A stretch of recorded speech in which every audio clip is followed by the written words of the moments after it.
Hello everybody, welcome back to the Dough Cooking Show, welcome back to the Dough Cooking Stream. If you're currently watching this live, it is currently June 7th. It is June 7th, 5 p.m. EDT. Hello to all of my lovely sous chefs that have decided to join me for today. Hello to Eliam, hello to Trash Can Cat Mom, hello to Moonha, hello to Jack, hello to everybody that's here. I don't have the entirety of the chat log, so I do apologize if I did miss anybody right off the bat. Hello to Cloud9, hello to Eswu, hello to Turina Chess as well. It's good to see all of you. Zlo the Meek, welcome on in, welcome back. It's lovely to have you again. Hi. Hi. It's good to have all of you. So, welcome in everybody. I'm really excited about today's stream. I'm really excited about what we're doing today. We're going to be doing a dish that we only did once or twice before on the show, but it's a dish that I love. It's a dish that I have been craving. It is a dish that we're going to be doing a little bit differently today. Everybody, we're going to be doing a beautiful Japanese curry today. And we'll talk about Japanese curry. We'll talk about what it is. We'll talk about how we even got here, how Japanese curry is so different from your idea of what Indian curry is. And then we will indeed be opening up a chicken today. We will be opening up a big, whole, beautiful, head-on chicken, my friends. So it'll be a little gruesome. It'll be a little grotesque. So I do apologize for that in advance. Everybody, we're going to make this Japanese curry with a lot of love. We're going to make it today with a lot of affection. This is going to be a slightly higher effort dish than we typically do. But guess what? It's a Friday. I want a delicious, beautiful pot of curry to have throughout the weekend, to have for tonight's dinner. And so we're going to put in a lot of effort. We don't have to actually put in that much, but we'll talk about all the different steps that we're doing, why we're doing it, and all the different things that it contributes. So is everybody ready for today? I want to hear a nice resounding yes, chef, from everybody watching, please and thank you. And we'll talk about the ingredients and what they will be used for. So I'm gonna go ahead and quickly tie up my hair. I'm gonna go ahead and put on some gloves because everybody, we have today something that I haven't used in a while. I got a chicken from not my typical butcher shop. I got this chicken from my local Chinese grocery store, and they have these really, really delicious chickens. That have like a little bit more fat. The meat is a little bit leaner. It's a little bit tastier. Like the meat itself is a little bit leaner, but then has like these lovely golden pockets of fat. Guys, we have this whole chicken today. We have this entire head-on chicken that we have to go ahead and decapitate. We're going to be using this bad boy to make a gorgeous, gorgeous chicken stock. We're going to be making a gorgeous chicken stock completely from scratch. We'll be using all the bones. And everybody, this is why we buy whole chickens. That's right. This is a thumbnail too, you know. Right, especially if I'm soy jacket about it. Guys, we use whole chickens. Why do we use whole chickens? We use whole chickens because we get to have all of the bones, we get to have all of that lovely byproduct, and it's cheaper than if you were to go ahead and buy all of those pieces individually. Okay, so I want to get all of you guys into the habit of buying whole chickens, not necessarily head on, but all of these bones, guys, it's gonna make for the most lovely, rich, delicious, gelatinous chicken stock, okay? So one beautiful whole chicken. I'm gonna go ahead and set that down because this guy's a little bit heavy. And I can now probably also just dispose of these gloves. So we're gonna be using him to make a chicken stock, and then we'll also be using the thighs as well to have alongside the curry. And now, my friends, this is of course the most important ingredient for today. This is some Japanese curry paste. This is curry roux. Now, this is the thing that distinguishes between Indian curry and Japanese curry. Japanese curry is built upon a roux, essentially a mixture of fat and flour and spices, and this is going to give the whole thing a real good, delicious viscosity. Whereas Indian curries, they don't typically tend to use any sort of starches to be able to thicken something. Chef, if our fridge is too full to air dry, is it still worth it to get whole chickens? Tarina, I would make space to air dry it. You don't have to, but I would really encourage it. Also, Dosky, thank you for stopping by. It's always lovely to have you. So, everybody, we're using a pre-made curry roux because making your own is actually a substantial amount of effort. But that doesn't mean that it has to taste like this boxed pre-made product because we have a lovely collection of spices that we'll just be using to amp it up. We have some stuff that's going to be a little bit redundant. We have some coriander seeds, cumin seeds, cardamom, mustard seeds, and fenugreek, but all of it is just going to really, really amplify it because I don't want a bland curry.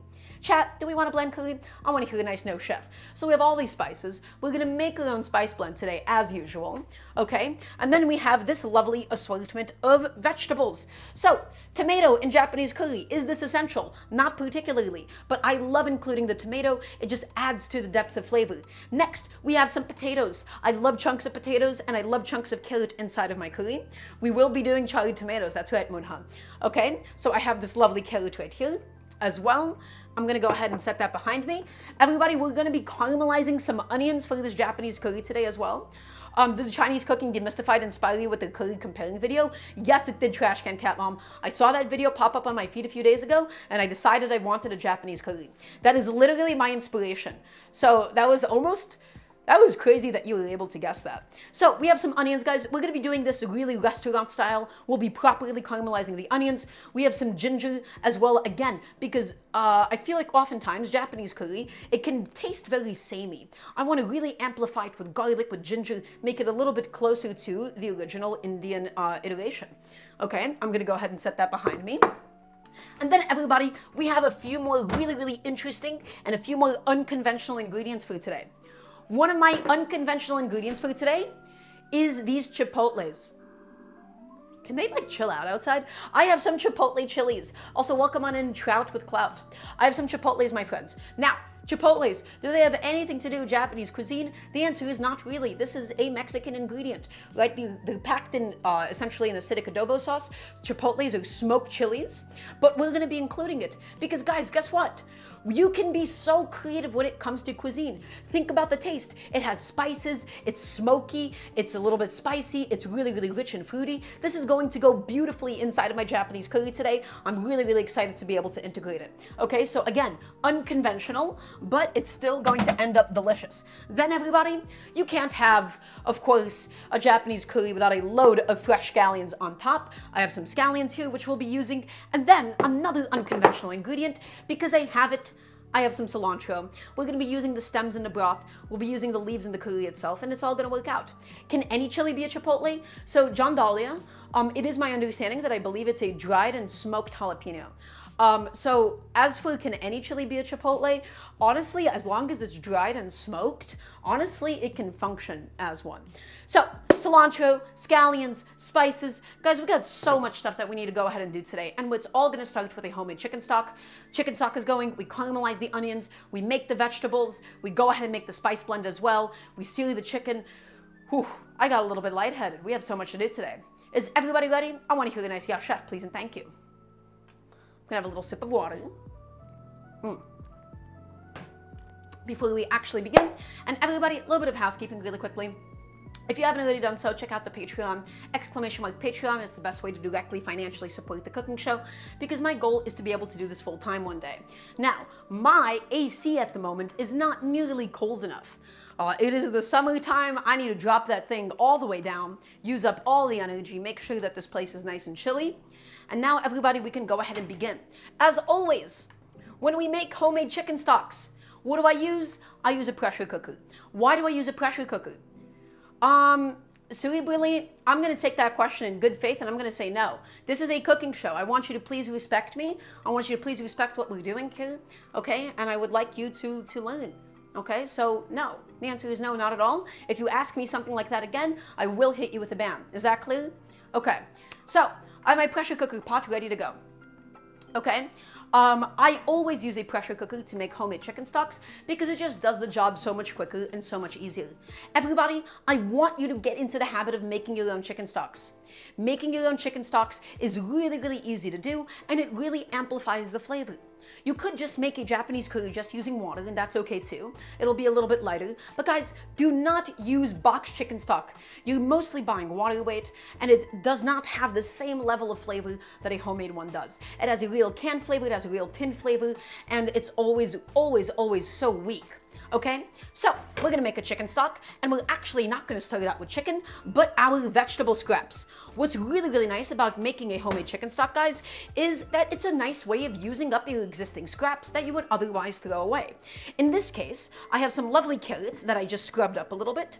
I'm gonna slice off the head on both of these bad boys. And I'm gonna slice off this dried off tail on them.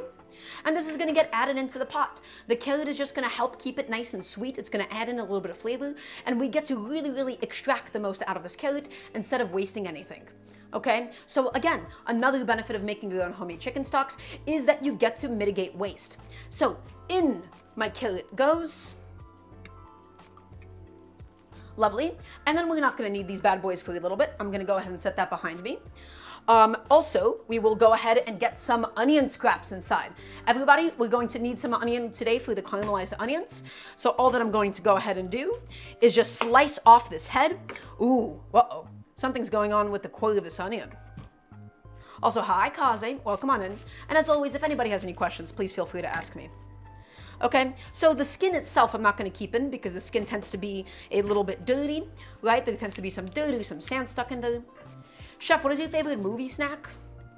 Doritos. I do really like Doritos. Also, as soon as I started the stream today, I got kind of nauseous. I'm like a little dizzy, so I'm gonna try my best to take like a deep breath and like chill out a little bit, but I don't actually really know what's going on. I think I'm just like a little underslept at the moment. So I'm gonna go ahead and get this bad boy into my stock pot. And then we're gonna do the same with this other one, except we really have to pop the core out because it's a little bit dirty. There's like some dirt that is just stuck on the inside. Don't forget to hydrate. Don't worry, I never do. I never have. So that's not something you have to worry about. Honestly, guys, I'm not feeling this onion scrap. You'd have to wash it to get the dirt out of it. I'm not even gonna worry about it. We're just gonna go ahead and chuck it. Right, drink enough water? I would say so, but we'll get to it.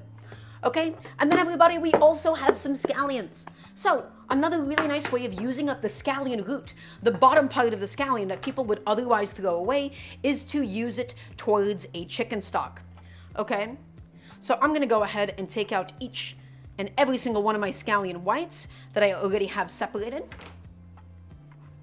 Okay, cerebrally, I have a speech impediment. I have a bit of an accent. So I really, really don't love that as a question, the way that you phrased it. So that's gonna be your second warning and your final one. Okay, everybody, we got some scallions here. All that I'm going to go ahead and do, again, instead of throwing away the bottom part of the scallion, this has already been washed. You wanna thoroughly wash it to get all of the sand out, okay? You wanna go ahead and just cut it off and add it into the stock pot. And it's just going to add in a little bit of extra allium flavor, okay? So in it all goes. Lovely. And I'm gonna go ahead and put this away. I'm gonna put this behind us now. We're not gonna need this for quite some time still. And then everybody, last but not least, I have some cilantro that I wanted to use up. Is cilantro traditional in a Japanese curry? No, but garnishing an Indian curry with cilantro is. And so, because I already have the cilantro, I figured, hey, you know what? Let's go ahead and use some of the cilantro stems. Ooh. Oh gosh, guys, I'm a little, whoa. I started the stream off today, and I'm like a little nauseous. I don't really know what's going on.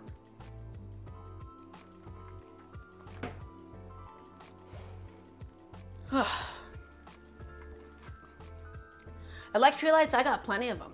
I'm like breaking out in like a cold sweat at the moment. Whoa.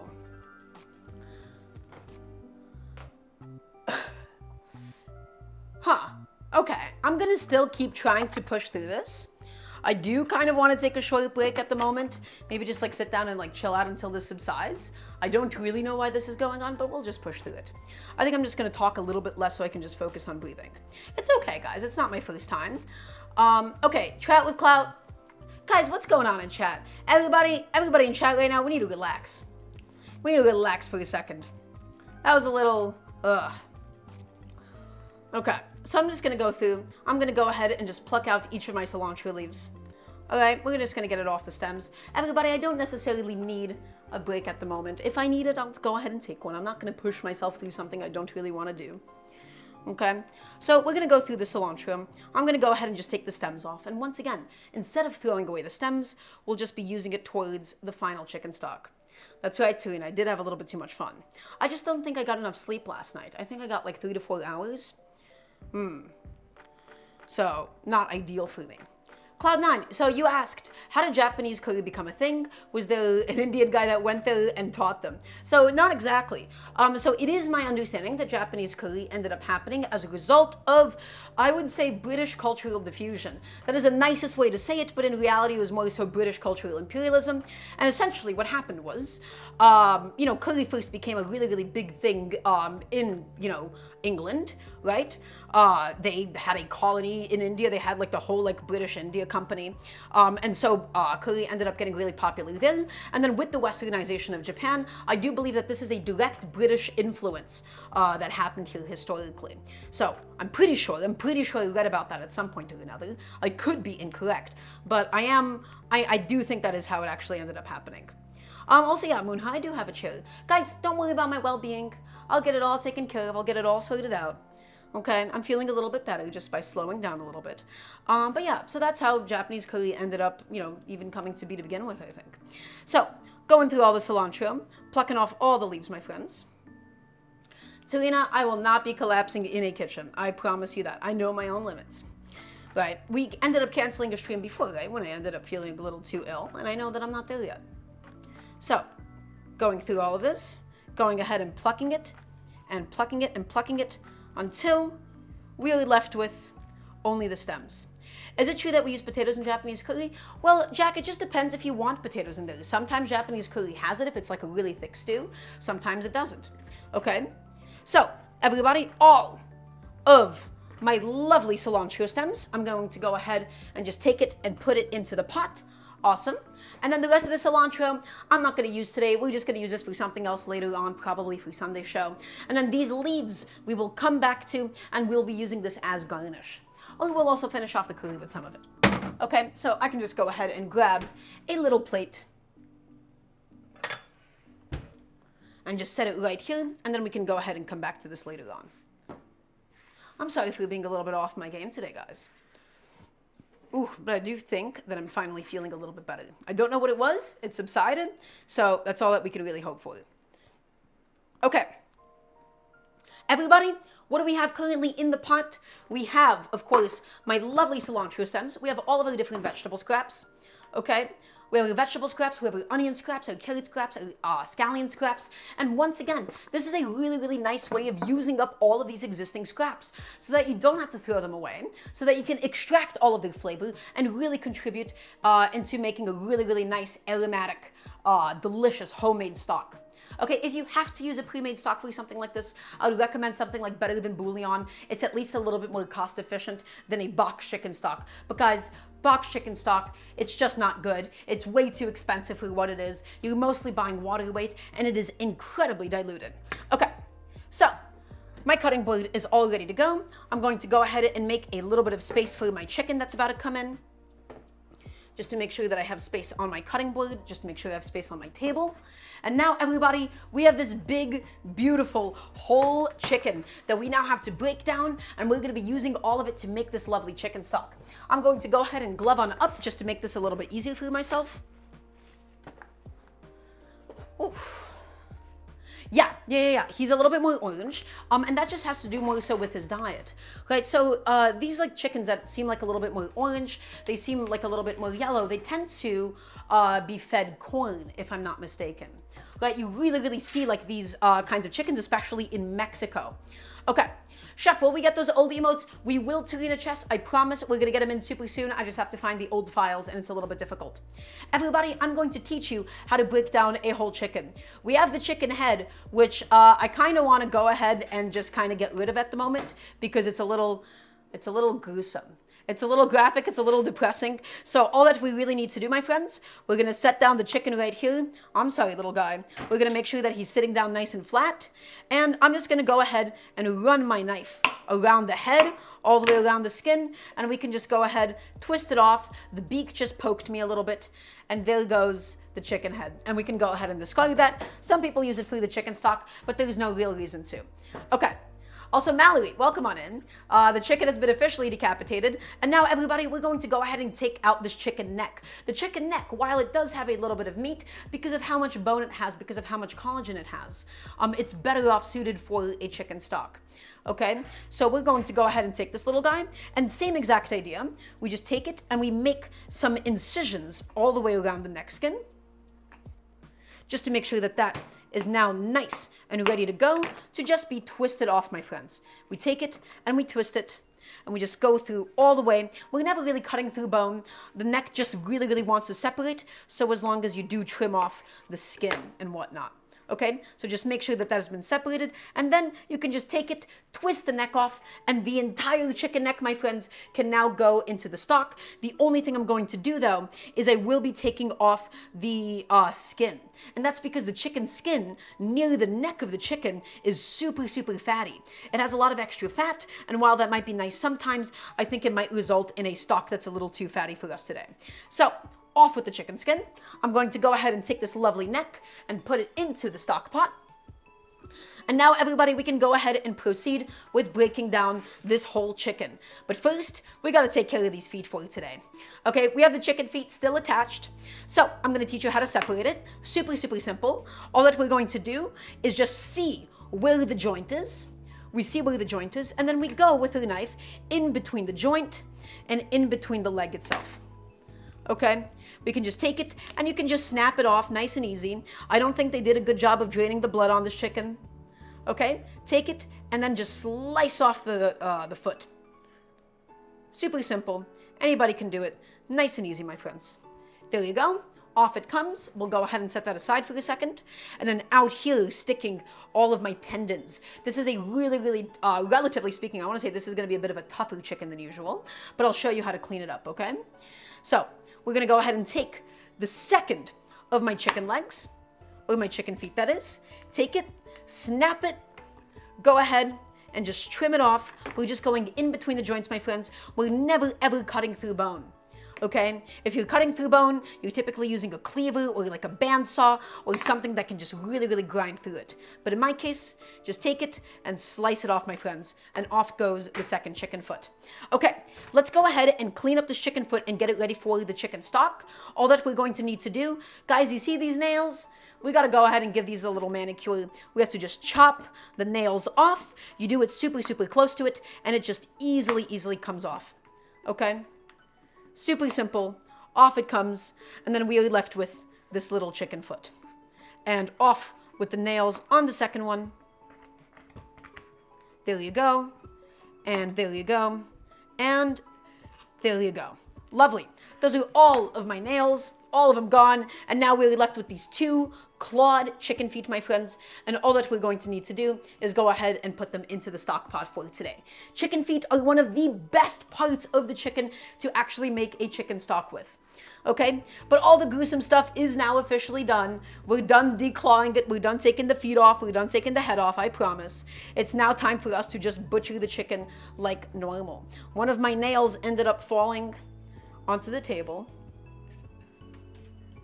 Okay, everybody, here we go.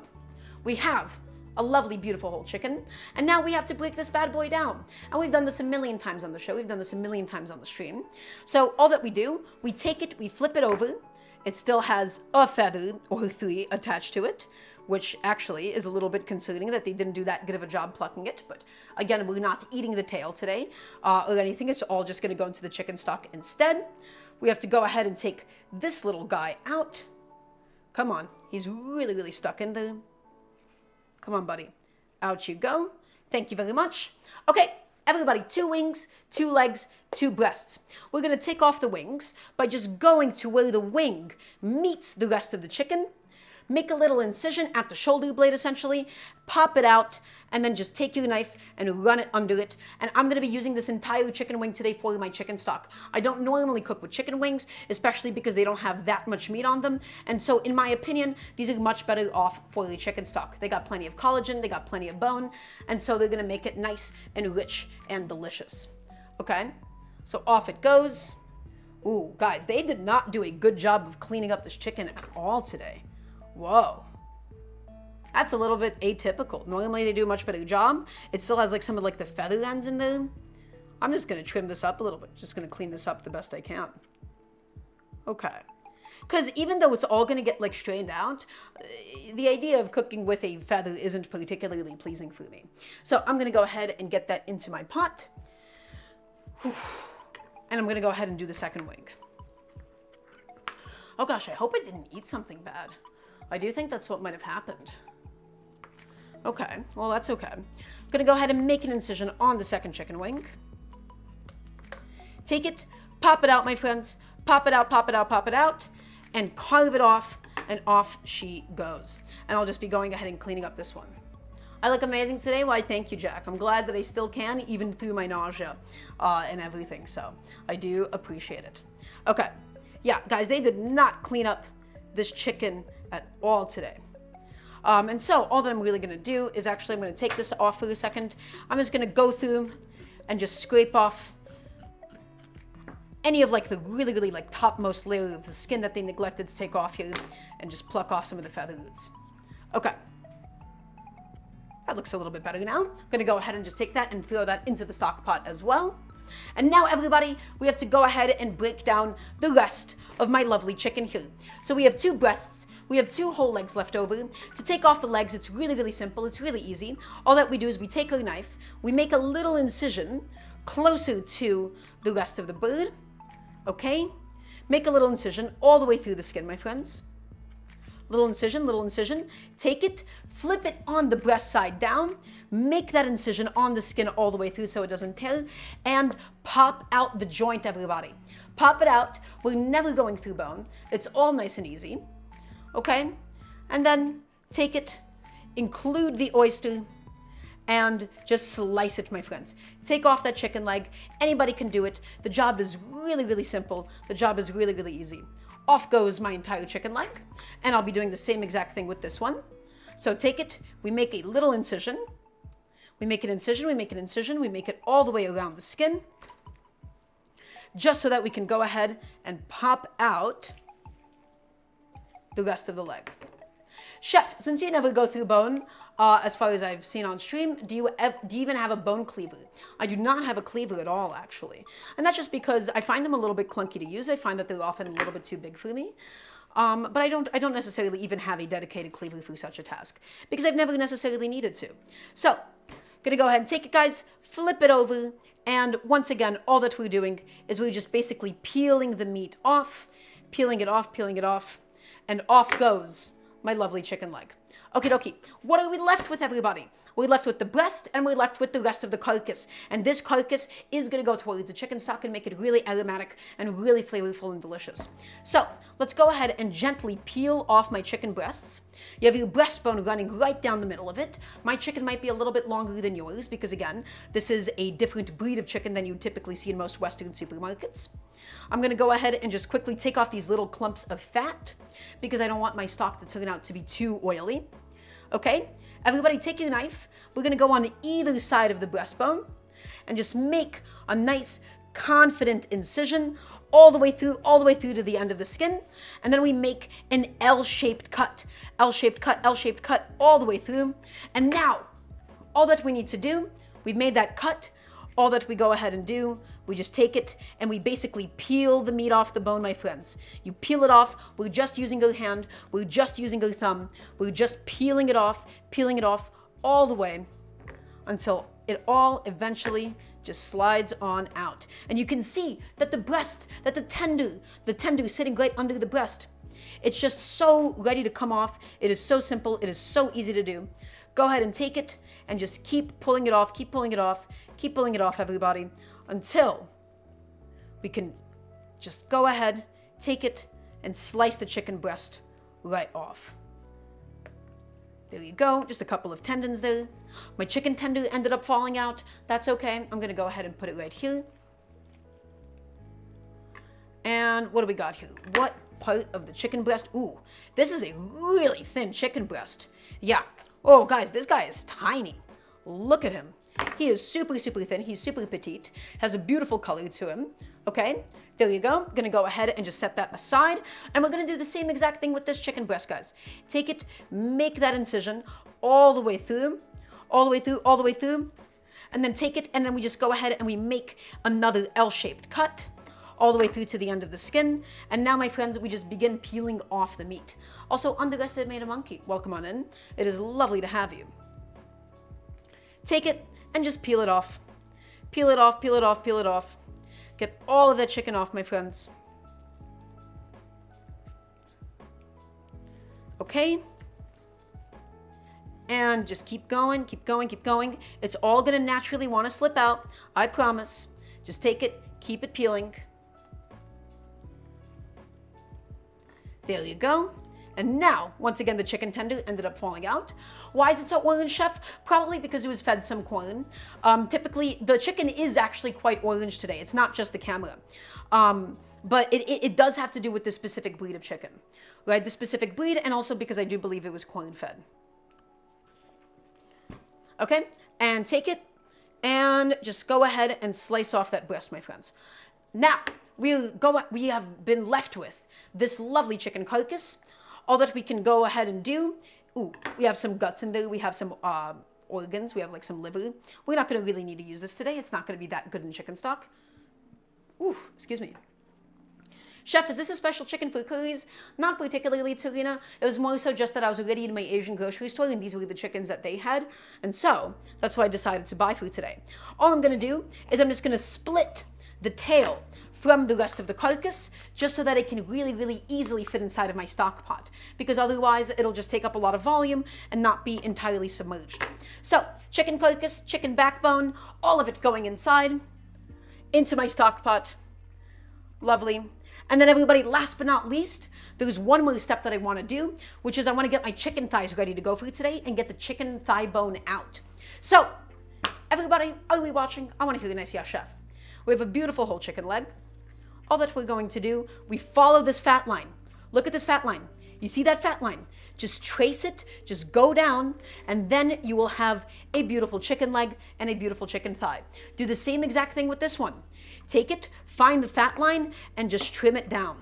Trim it down, and everything gets nicely and beautifully separated. Okay, now what do we want to do? We want to go ahead and get the chicken thigh bone out of here. Will I make out of the chicken organ, chef?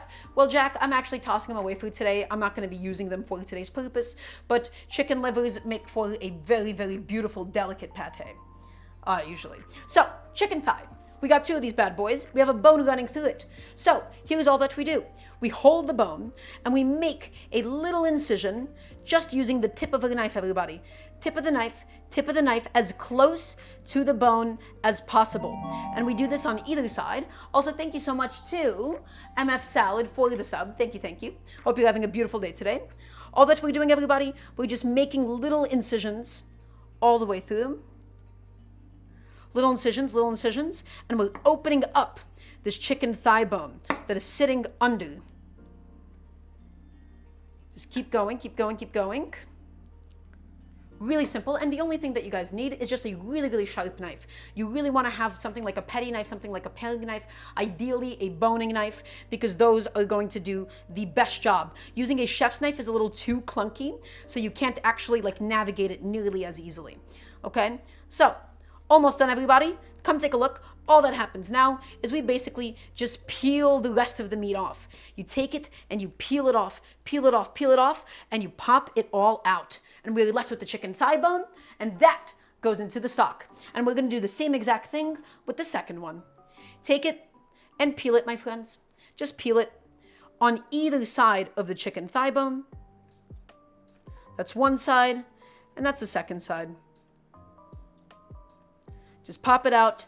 The meat just wants to slide off, my friends. Just follow the bone, trace the bone, scrape the bone, because you don't want to waste any of that precious chicken thigh meat, my friends.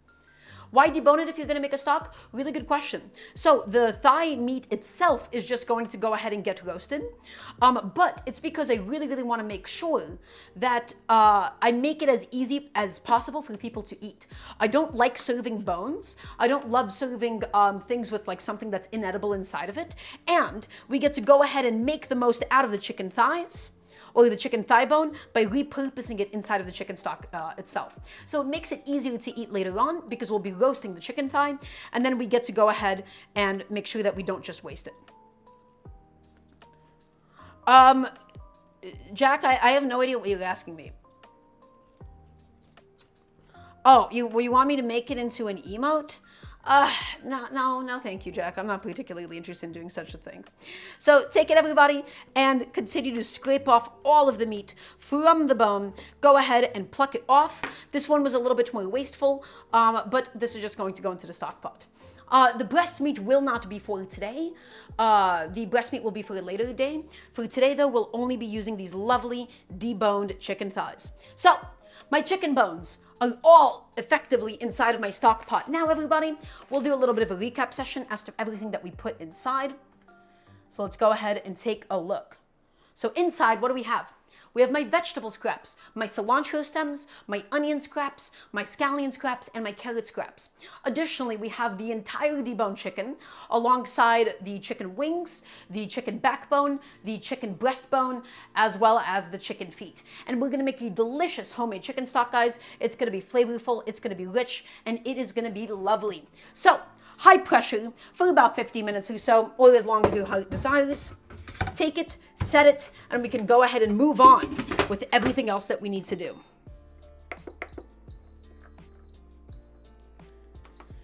Oof. Pressure cooker going, everybody. It's set. It's ready to go. I'm going to go ahead and have a little sip of water really quickly because I am dehydrated.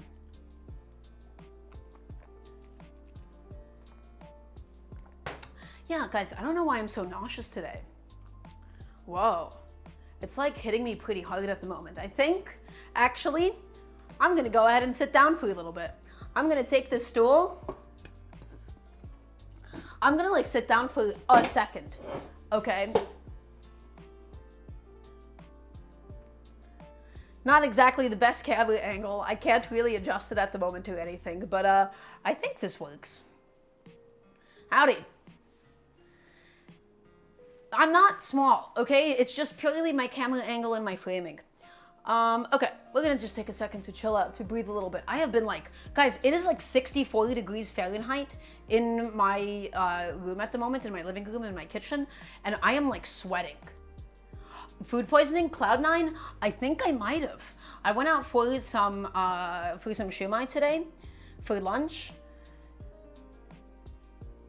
Oh no.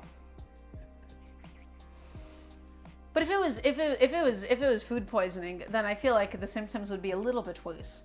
So we'll take a little breath for a second. Hi, hello.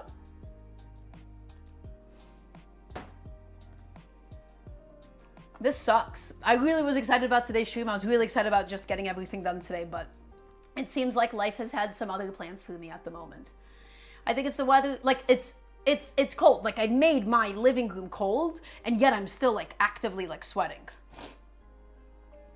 Right, so I'd really like it to stop sometime soon, please. That'd be really nice. I'd like to get on with the rest of the show. But in the meantime, what do we have happening? The chicken stock is going. We have to trim up the chicken thighs. We have to start the caramelized onions. The caramelized onions take up the most amount of time compared to everything else. We have to do the vegetable prep. We have to do the spices for today. We still have a lot of work ahead of us. So this is definitely not the day for me to do whatever this is at the moment. Let's get a little pinch of salt in my mouth, and hopefully that'll wake me up.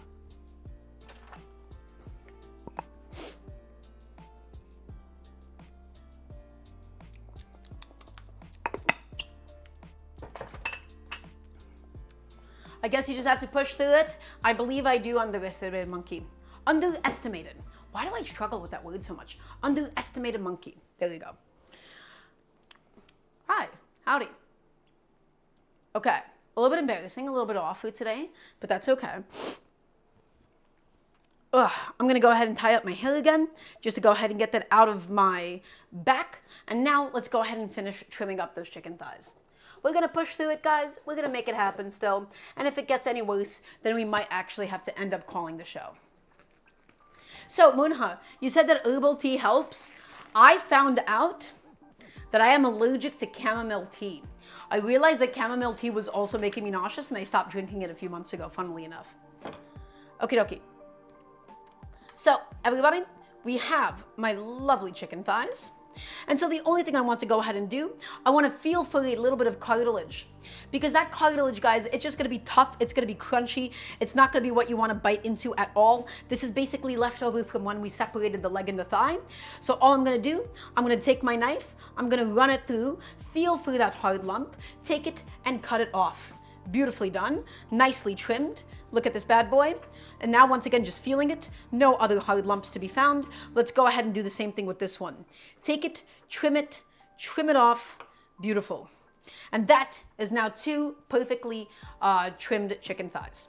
Okay. Chef, how's your bar experience? Oh, Jack, it was lovely. I had an excellent, excellent time, I have to say. Okay, so we're gonna go ahead and clean up my station, and then we're also going to go ahead and dry brine my chicken.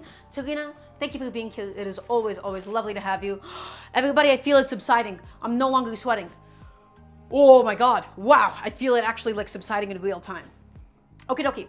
So, everybody, before we do actually end up cooking these chicken thighs today, we're going to be doing a technique called dry brining. I need to hear a nice yes chef from everybody watching because this is important. Okay? Dry brining is essentially a fancy term. It is a fancy word for covering something with salt and then letting it sit. Why do we dry brine the chicken? Well, it does a couple of things. The first thing that it does is it lets the salt penetrate it. Instead of the salt just being on the outside and the inside of the meat is bland, by letting it sit with the salt for at least an hour or so, the salt is gonna penetrate, it's gonna dissolve into the water, okay? And it's gonna go ahead and make sure that the chicken is seasoned inside and out. The second thing that it does is it improves moisture retention. By adding salt to it and letting it sit with the salt, even though the salt might draw out some superficial moisture, what actually ends up happening is it increases the chicken's ability to hold on to its juices as it cooks. So, nice generous big pinch of salt. Nice generous big pinch of salt, everybody. Seasoning it up from nice and high so that it evenly covers the chicken. And I'm always using kosher salt. Always, always using kosher salt. Also, Sophie, welcome on in. It's lovely to have you. This helps with your appetite? Well, guess what? I'm happy to provide in that case. Take your chicken thighs, guys, and heavily season it. Always kosher salt, because kosher salt is really nice and coarse. It lets you pick up the individual crystals. I'm gonna go ahead and take this bad boy, put it back into my fridge until we're ready to cook with it, which is gonna be maybe in an hour or two. We're not gonna use the breasts, we're not gonna use the legs today, only the chicken thighs, my friends. So into the fridge it all goes. And of course, as always, because of the fact that we're cooking at home, that means that we have to clean as we go. I have a cutting board, I have a knife. I'm gonna go ahead and just get that stuff thrown into the dishwasher and just get that done and out of the way. It's 0.6 times as dense? Yeah, that's right. So that's the beauty of it. Kosher salt, even though the crystals are really coarse, but it's not dense. The crystals are almost hollow on the inside. They have like this upside down pyramid shape. And basically that lets you get a nice big generous pinch without easily overdoing it. So that's the beauty of kosher salt. Everybody, we're making a home cooking show here, right? We need to go ahead and just wash up our knife, wash up our cutting board, get that thrown into the dishwasher. Because as always, when you cook at home, you always, always, always have to clean as you go. They're 20 times as expensive? Well, yeah, those flakes are typically for garnishing. Those are finishing salt, right? So kosher salt, I wouldn't say is in like a flake shape or anything, but it's definitely not as cheap as something like table salt is, for instance. You would have to get it like specially shipped. Yeah, this idea of like kosher salt being like the best salt to use for cooking, it's very much so like an American contemporary fine dining thing that ended up making its way into the home kitchen setting. I don't know if also European restaurants are as big on using kosher salt, but at the end of the day, guys, the easiest way to also just measure salt is to weigh it out. No matter the crystal, they will always like, you know, a gram of kosher salt will always be the same as a gram of table salt. They just have different volumes because they have different, they're just like shaped differently, okay? So all I'm going to go ahead and do, guys, is I'm gonna wash up my knife really quickly and just get that ready for today. Because we still have a lot of prep coming up ahead of us. The chicken stock is going. We're about to start caramelizing the onions for today as well, everybody. And that is going to be a substantial, lengthy process. So just taking a second and washing up my knife, getting it out of here, getting it all ready to go for my purposes today.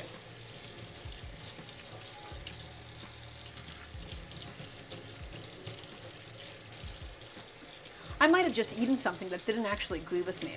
I do believe that is what is happening at the moment, but that's okay. We're better. I'm feeling better. I'm feeling a little bit more like myself finally, which I'm very, very happy to, because I was really excited about today's cooking stream, and this definitely hindered some of my excitement.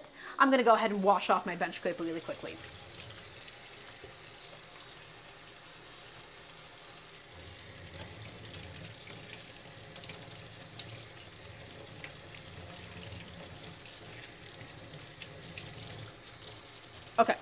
Awesome, lovely. All of that is ready to go, everybody, and we can go ahead and proceed with the rest of the prep that we need to do today.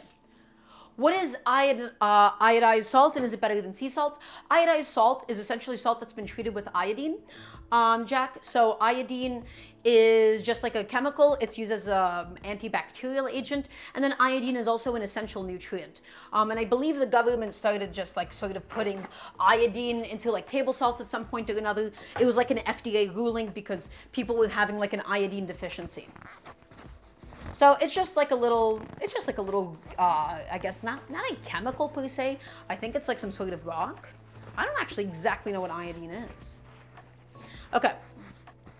Chat, should we give Chef the excitement with some yes chefs? Aw, Moonha, thank you. I appreciate it. That's very sweet of you. That'd be very lovely. Thank you for doing that. I apologize for being so low energy today on account of feeling a little off, right? But we're going to be back in it. It's all going to work out. We're so back, everybody. So, everybody, what do we have to do next? We have to go ahead and do the caramelized onions. So, the caramelized onions, this is relatively low energy.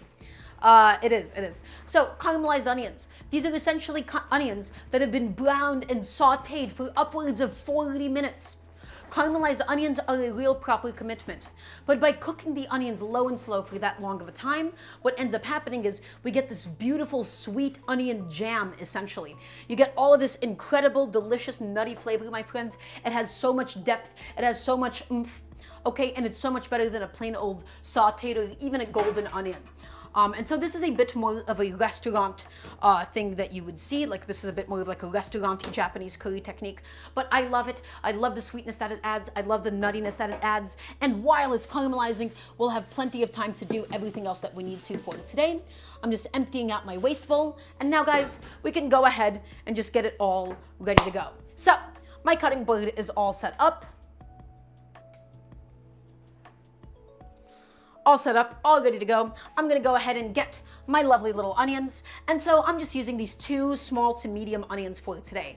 I'm not gonna make a massive batch of curry. I don't think I'm gonna use all the potatoes that I have. I don't think I'm gonna use all the carrots that I have. I'm gonna go ahead and grab my nice big chef's knife. And so all that we really need to do, guys, is just get this somewhat processed.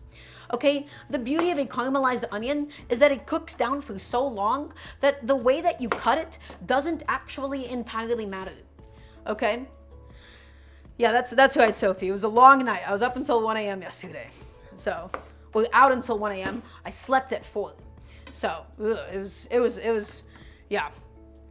So, I'm a little tired. I wish I ended up getting some more sleep, but that's okay. So, I'm gonna go ahead and take this. I'm gonna pop out. We have like some dirt stuck on the inside. A little bit gross. That just happens naturally, like through the onion growing process. There's occasionally some pockets that you would see. But it's mostly just because I'm sleep deprived at the moment. Okay, I'm gonna take it and I'm just gonna go ahead and trim that little guy off. We have no use for that. Get him out of here. I don't want any dirt inside of my curry. Okay, take it and just clean it up. Lovely. Thank you, Sophie. I had a lovely time last night. Okay, and then we're just gonna go ahead and clean up this little guy as well, my friends. Take it, peel it, pop it open. Take it, peel it, and pop it open. And then we have my gorgeous onion halves here, all ready to go. So everybody, once again, we don't really care about the knife cut. In fact, we'll be blending all of this stuff down anyways. So it's all gonna cook down. It's all gonna turn into this delicious caramelized onion mush. It does not matter the way that you actually cut these. So we're just gonna do the fastest possible way, parallel to the grain of the onion, and slice. Nice medium to a small slice, my friends. Take it and slice it, and slice it, and slice it all the way through. Take it and slice it, and go ahead and repeat with every single one of your onions, my friends. And it's okay if your knife passes through it again. You don't need perfect knife skills for this. It's all gonna get blended down. It's all gonna caramelize. It's all gonna turn nice and delicious. This is not the time to practice perfect knife skills. Just get it done. Just get it done. Also, Jack, that's very sweet. I'm happy for you. So take it and slice it and slice it and slice it and slice it all the way through, everybody. And we got one last one to go ahead and process. And process and process and process and process. And keep it slicing and keep it slicing. There you go. Lovely, gorgeous. And then we're going to begin the process of caramelizing them. So, everybody, I need your foremost attention. I need to hear the nice resounding yes, chef. And yeah, I don't really need gloves for this one, Cloud9. The process of caramelizing onions takes time and it takes patience. There are recipes out there that say, oh, you can use baking soda because that increases the browning by increasing the pH. There's recipes that say you can add some sugar to help expedite it. Anybody that tells you to add anything other than just plain butter and onions into the pot, aside from things for seasoning, to caramelize them, does not know what they're talking about. To make proper caramelized onions, it takes time and it takes patience and it takes effort. So I have my lovely pot all set up and all ready to go. And so into this pot, guys, instead of butter today, I'm actually gonna still be using some ghee. Okay, and ghee is used all the time traditionally within Indian cooking. It's a really nice, delicious fat. It's essentially clarified butter. Basically, butter normally has a lot of water and it also has a lot of what are called milk solids. So ghee is essentially all of the water filtered out and all of the solids filtered out, but the solids were a little bit toasted. So the ghee is nice and nutty and delicious. Okay, so jokes aside, red or white onions. So Monkey, here's my piece of advice for you. I would not do red onions because they tend to burn a little bit easier. I would do any onion other than a red onion. Sweet onions, Vidala onions, white onions, Spanish onions, yellow onions, does not matter. Any one of those would be good to go. So inside of my lovely pot that I have here all set up, I'm gonna try to spoon in some ghee, which is gonna be a bit of a challenge considering that it's cold and it's hard and it's difficult to really scoop out of. Okay, so take it and scoop it. And I'm not measuring, we just need a bunch of fat, my friends. We need a bunch of fat to be able to lubricate all of those gorgeous onions that we have. I did almost completely fall over because of my nausea just now. So I need to slow down a little bit. It's like scooping a really hard ice cream out of this thing. It's difficult to get any normal amount out of this thing. This is difficult. Okay. Come on, buddy. Almost done. I want at least a few big scoops, please. I want enough to be able to lubricate the pan properly. Okay? Tarina, you don't got to worry about it. I am not going to pass out in the kitchen. It is just not going to happen today. Okay. So everybody take it. We're going to take this bad boy and throw him onto just a little medium heat. And I just want to see how much fat we have by melting it down. And then we'll just go ahead and add in some water.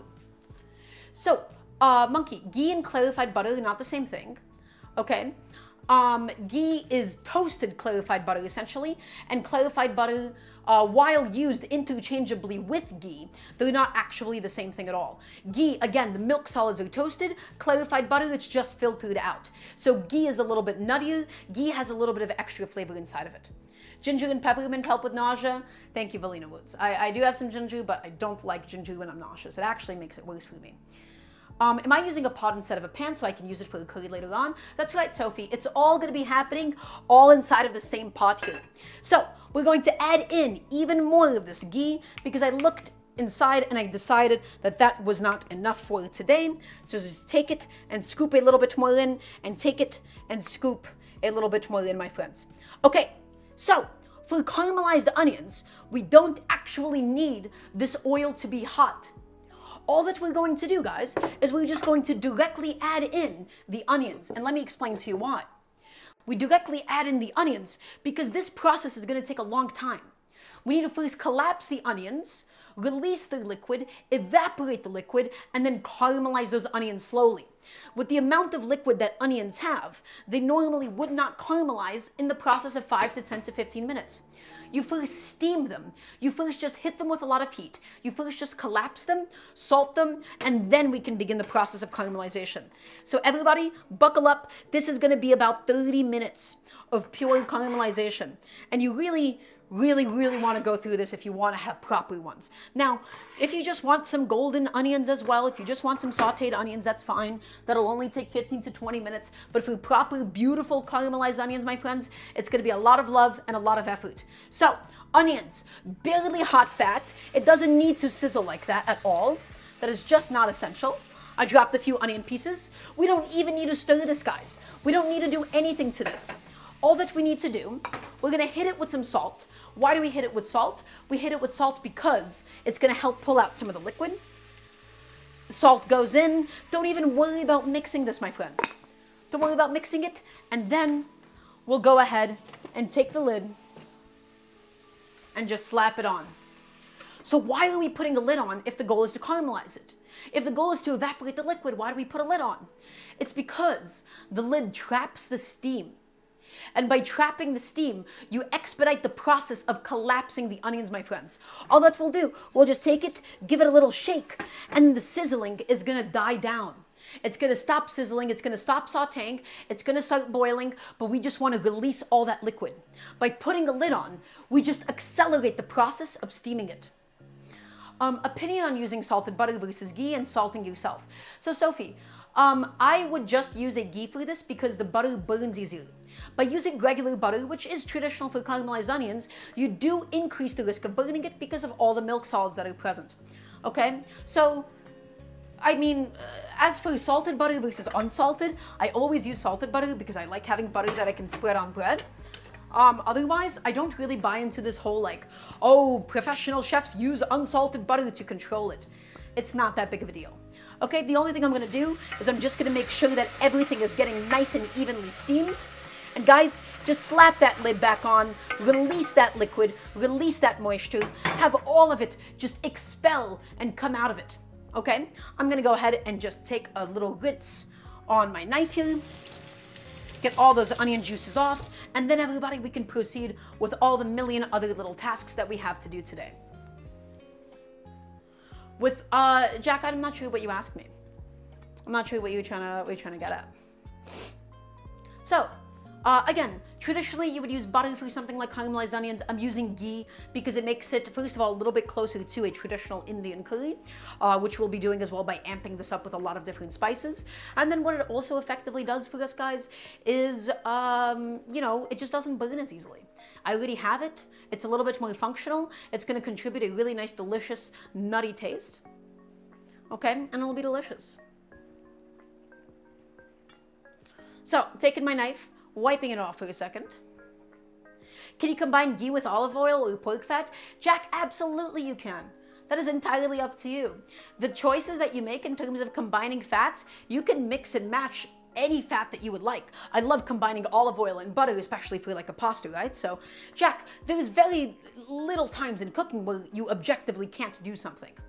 Oh, John, it's just onion, salt, and ghee at the moment. And you guys can see, by putting that lid on, we have expedited the process of collapsing the onions. We're gonna still let it steam for a little bit longer, just to, again, release all the water, and then we take the lid off, and then we evaporate the liquid, and then begins the actual process of caramelization.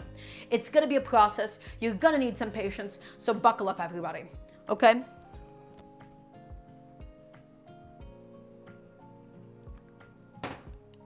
So, you know, we'll be below smoke temp. We'll be below smoke temp, but the reason why I'm not using olive oil is because this isn't a Italian dish. This isn't a Middle Eastern dish. This isn't a Mediterranean dish. The taste of olive oil would be super dissonant. Will you marry me?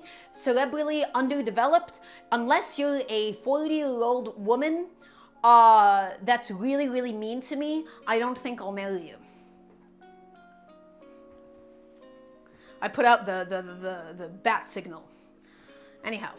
So, I have my pot going at the moment. I have my onions inside, my friends. They're steaming, they're collapsing. We gotta work on the tomatoes now for today. It's gonna be lovely, it's gonna be delicious, okay? Why are you guys raising eyebrows at me? This is not out of character for me to say. Okay, this is literally, this is my whole thing, okay? This is literally my whole shtick, guys. I talk about it on Twitter all the time. None of you should be surprised even a little bit, okay? This is a well-known dog fact at this point, okay? This is what I am known for, everybody. This is my real claim to fame. You've seen Chef's Twitter? Happy Pride, that's right. So, everybody, my onions have officially finished steaming, okay? They've officially finished steaming. They've collapsed. They've released all of their oniony liquid, and now, the key to this, everybody, I'm gonna say this again and again, medium, low heat. If your heat is up too high, okay? If your heat is up a little bit too high, you're going to end up scorching all of that onion juice. Guys, think about how sweet an onion is. All of that juice, all of that sugar is dissolved in the water, and it's gonna stick and burn as the water evaporates. Also, Annie, welcome on in. Lily, welcome on in. So John, I'm not adding sugar to this. You gotta be patient, I promise you. You don't need sugar and you don't need balsamic and caramelized onions. John, for real, proper caramelized onions, it is just gonna be time, my friend. Also, Kelly Lynn, welcome on in. Oh my God, we have 3 people just joining us all of a sudden. So guys, medium-low heat. You hear that sizzling? That sizzling is too aggressive. Medium-low. That is gonna be the key to this. And this is gonna take 30 minutes. Oh, it's a raid? Well, welcome on in. Hello.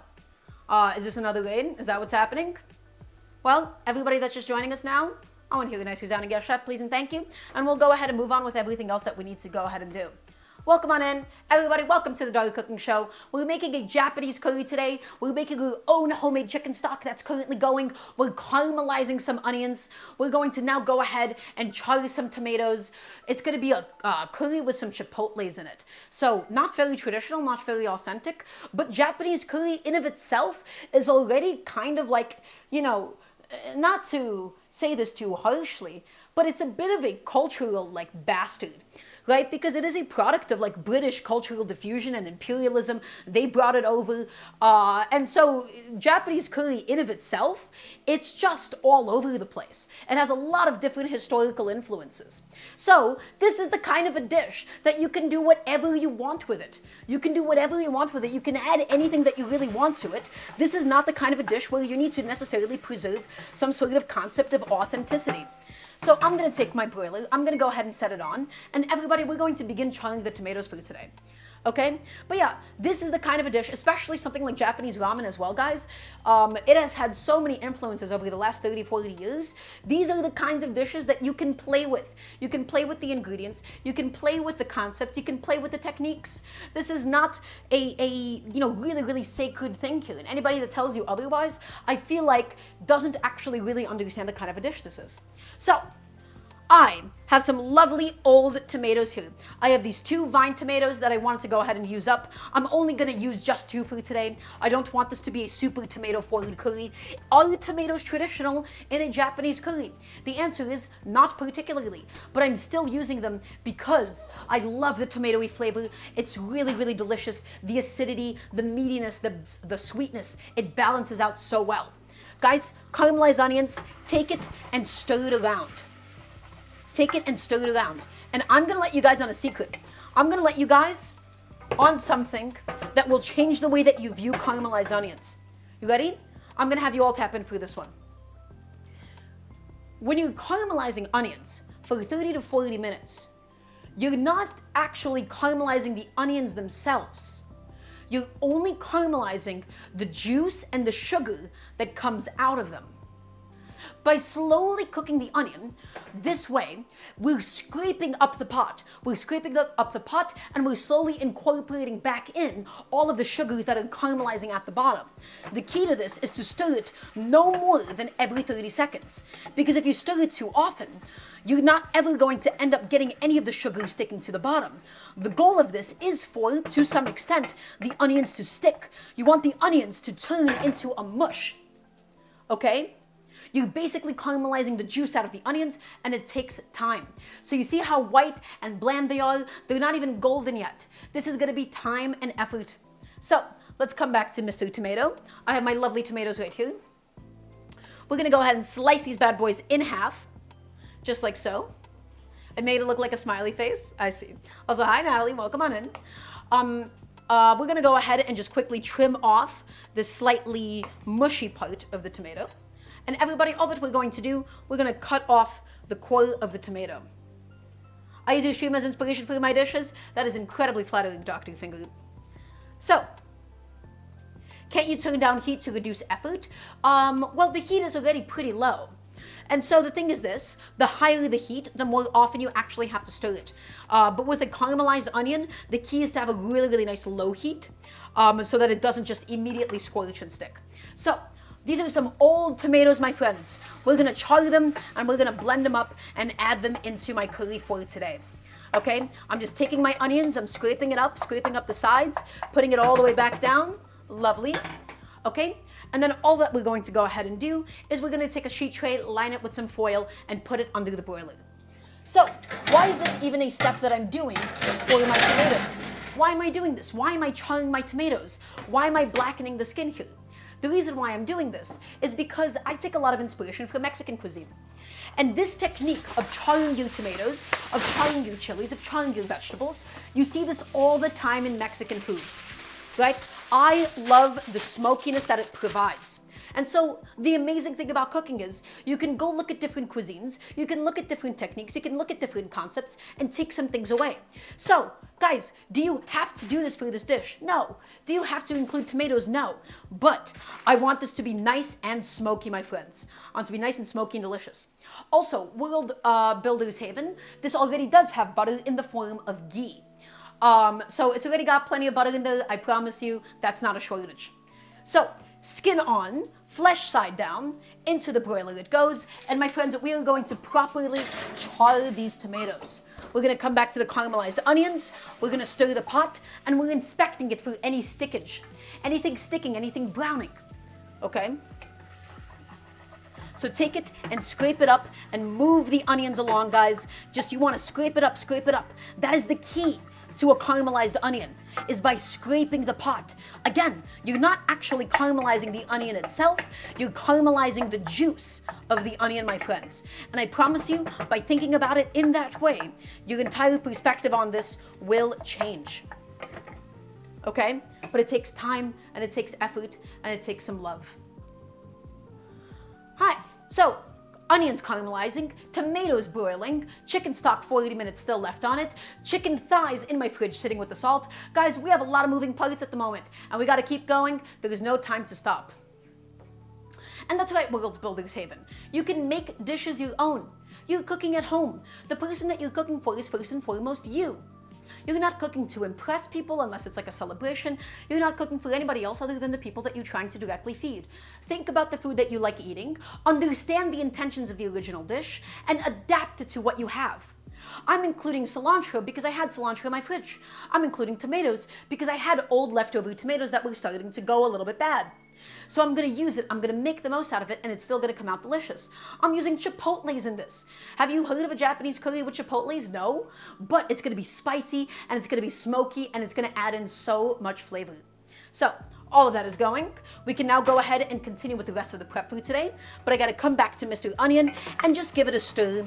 Scrape up the bottom, guys. Scrape it up. Make sure there is no stickage. Scrape it up and move everything back along into the onion itself. There you go. Lovely. So what else do we have to do for today? We have to chop the veggies. We have to do the spice mix, because with Japanese curry paste, right, this bad boy right here, well, this does have plenty of spices inside of it. I find that it's oftentimes bland. It doesn't have enough oomph. And I want to make this dish really my own, and I want to make it really special. So we're going to add in a lot of spices to really, really amp it up. Okay? So we're going to be adding in some of this stuff today. I'm going to be using some golden curry roux, and then add in plenty of our own, and we're going to make this curry really special. So take it and just stir up. Well, actually the onions don't need any stirring, at least for the moment. We can go ahead and proceed with the rest of the prep that we need for today. And it's going to begin by doing our spice mix. So let's come back to my cutting board. And let's talk about all of my lovely spices. And these are all spices that you see all the time in Indian food. Okay, in Indian cuisine. If you're thinking of a lot of different Indian curry dishes, okay? I have mustard seeds, I have coriander seeds, I have cumin seeds, I have cardamom. Oh yeah, we're gonna be grinding some spices today. We're gonna be grinding spices, we're gonna be toasting spices. We're gonna toast it, grind it into a beautiful powder, fry it, and it's gonna be lovely. So, everybody, we got some mustard seeds going inside of a little pan here. Okay, just a few of these little guys. In they go. We're gonna add in, and I love cumin. Cumin has to be my favorite spice, so I'm going in with a bunch of cumin, guys. I'm not measuring, we're purely pinching. And so why do we use whole spices? Why do we use whole spices and not pre-ground spices? Let's talk about this really quickly. When you use pre-ground spices, guys, there is an idea in cooking called destructive prep and non-destructive prep. Destructive prep is essentially whenever, the more that you chop something, the more that you process something, the sooner it goes bad. When the sort of the aromas, the flavors that make up the spices, they come into contact with both oxygen and light, they end up losing their flavor over time. By keeping the whole spices, they last so much longer, they have so much more flavor, okay? And it just has so much more warmth than pre-ground spices, okay? And we have whole spices like these guys that we can get away with toasting it, and it's gonna come out lovely. So, in goes also just one cardamom pod, just one of these little guys. And then last but not least, I also have some Kashmiri chilies that I wanna add in. But first, take the onions, guys, and scrape up the pot. Scrape it up, scrape it up, scrape up anything that could be potentially stuck to the bottom. Scrape it up because, again, we're looking to beautifully caramelize it. We're not looking to burn these onions. They're gonna get deep and brown and nice and nutty and delicious, everybody, okay? How does light cause it to lose flavor? Excellent question. It's because of something called rancidification. Rancidification occurs both in exposure to light, something chemicals happening, and oxygen. Google is going to be your best friend in this case. Is it why it's cooked that it could make you feel ill? What do you mean, cooked onions making somebody feel ill? I think that's the first time that I've actually heard of that. It might just be an onion allergy in that case. Yeah. So I don't know what that means, that like you shouldn't have a cooked onion, or a cooked onion specifically makes that you can't eat it. It might be like a texture thing, but otherwise I don't really know what you're getting at. Okay, everybody, I have these lovely Kashmiri chilies. Okay, and again, by using whole chilies instead of some really, really mediocre pre-ground chili powder, we have so much more flavor. These are the kinds of chilies that you see used in Indian cooking all the time. So I'm gonna get like 5 of these bad boys all ready to go. And all that we need to do, everybody, we just gotta take the seeds out. We gotta take it, pop it open, pop out the seeds, because the seeds, they don't really have anything in there besides like a little bit of extra heat. They just have a little bit of extra spice, but that's not what I necessarily need in today's curry. Okay, most of the flavor is all gonna be in the flesh itself, and the seeds in a dried chili, they really, really do contribute almost nothing at all. So take it, pop it open, everybody, pop it open, get all of those seeds out, all those little guys out they go. And then these spices, they're gonna get toasted, and they're gonna get beautiful, and they're gonna get delicious. Yes, the seeds are where a lot of the heat is, but not all of it, excuse me. Why do we toast the dried chilies? Really good question, Jack. By toasting it, we just develop the flavor, we change the flavor of it a little bit, okay? That's all. So by toasting all these spices, we just make it taste a little bit warmer, so to speak. Okie dokie. Oh, I forgot one last chili. There you go. Awesome. All of my spices are ready to toast, and then they'll be subsequently ready to grind as well. We're gonna come back to the stove, and we're just going to go ahead and inspect the onions. Everybody, low heat, scrape up the bottom, scrape it up, and I do mean scrape it up all the way. Make sure that you're unsticking anything. All the little beautiful golden brown bits, all of it has to come off. Okay? And these onions, they're only beginning to get golden. I wanna get deep brown caramelized onions for today. You can see how much volume they've lost. You can see how much they've collapsed. And now we'll also inspect the tomatoes. So, chicken stock going, caramelized onions going, spices ready to toast, tomatoes as well. Guys, today is gonna be a busy day for us, isn't it? Today is an incredibly, incredibly busy day. Let's see how the tomatoes are doing. So I'm gonna go ahead and take them, pop them out of the broiler, and all I really want is my skins to be super, super charred, super smoky, super delicious, and guess what? We have achieved that. We can take it out of the broiler, shut it off, because it has done its job for today. So, why did we char it? We charred it so that it can get nice and smoky and delicious. We charred it just so that we get that little bit of extra flavor. Is it necessary? Not really, but that's okay. Chef, I'm overwhelmed. Mallory, me too a little bit, but that's okay. Everything's gonna come together. Everything's all gonna work out. The tomatoes are done. The chicken stock is going. We're about to toast the spices. There's nothing else for us to juggle like crazy anymore. So the tomatoes, I'm just gonna take them out here, and I'm gonna have them chill out for a little bit. And yes, we are caramelizing the onions on a low-medium heat, because otherwise you're going to end up really, really burning the outside of the onions before they've released all their juices. Okay, and once they release their juices, we evaporate the liquid, caramelize the sugar, unstick it, and move it around.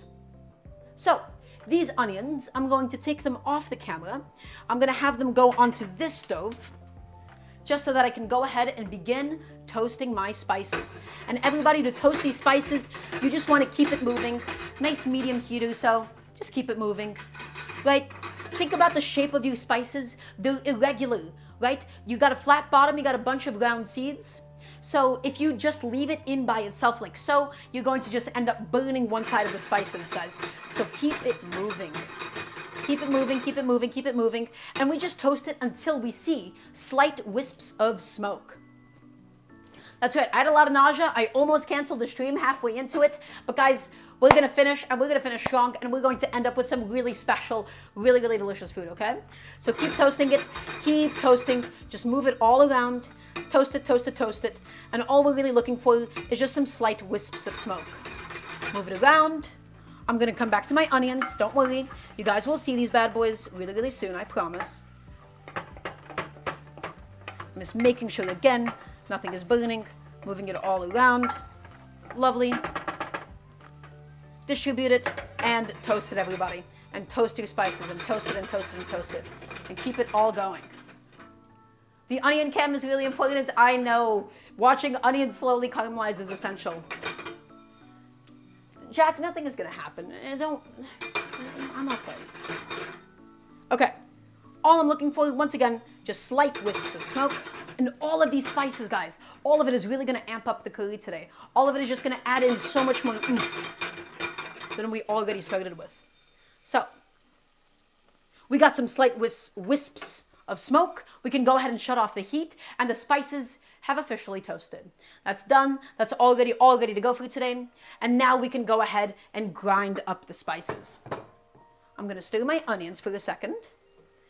Make sure that nothing is burning. And it is now time for us to grind this into a fine little powder. I used to use my mortar and pestle to grind spices. I've stopped doing that since, unless I need to get them coarsely ground. I've purchased a spice grinder, and I highly, highly recommend that others do the same as well. Okay, the beauty of a spice grinder, like this little guy, this is just a coffee grinder. Chefs just call it a spice grinder, but it just blitzes everything up. It gets everything done super quickly. Okay, so spice grinder, ready to go. All I'm gonna go ahead and do is just dump in my lovely toasted chilies and my cumin and my coriander, and everything is just gonna go inside. Come on, buddy, in you go. And nothing spilled today. Wow. I can't believe I didn't do it. But yes, also a mortar and pestle, it doesn't do a good job of processing chilies. Anything that's like too fibrous, anything that's like too flexible, it doesn't do a very good job of grinding it down. So, spice grinder, aka just a repurposed coffee grinder.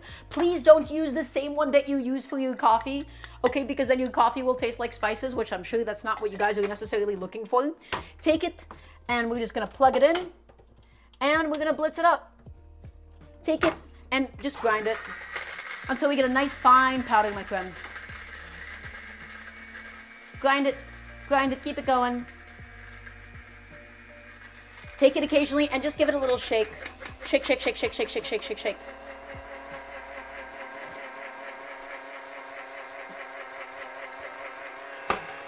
Shake it up until we get this lovely powder. Okay?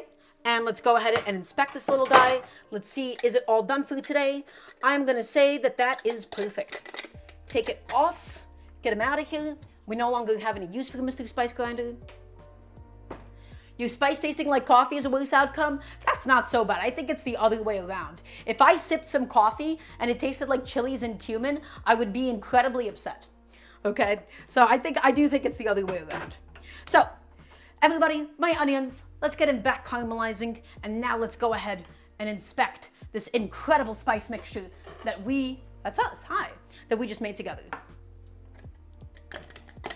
But in terms of objectively worse, I think a coffee that tastes like spices that you don't want it to taste like, right? If I drank coffee and it tasted like oregano, I would be pissed. I would be so upset. So guys, come take a look, All of these lovely little spices. Take them and dump them all into the little condiment cup that we have here. Also, If you don't own cute little condiment cups, you're making a mistake.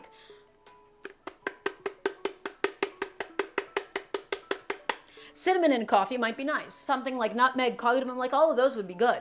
But chilies and oregano and coriander and cumin and coffee, not quite. But people do, they do like coffee spice rubs for like steaks. That is a thing that people do. That is a thing that people get done. So that's actually not all that outlandish, okay? All of those lovely spices, and everything is going to go into today's curry, my friends, because I want it flavorful, I want it delicious, I don't want a bland curry. Chat, do we want a bland curry? I want to hear a nice resounding no, chef, please and thank you. So, my onions are caramelizing again. Take them and just stir them up, stir them up, stir them up, stir them up. There we go. And you guys can see how much they have collapsed. You can see that they're just beginning to get golden. And I do mean a no, chef, from everybody watching, please and thank you. I want everybody.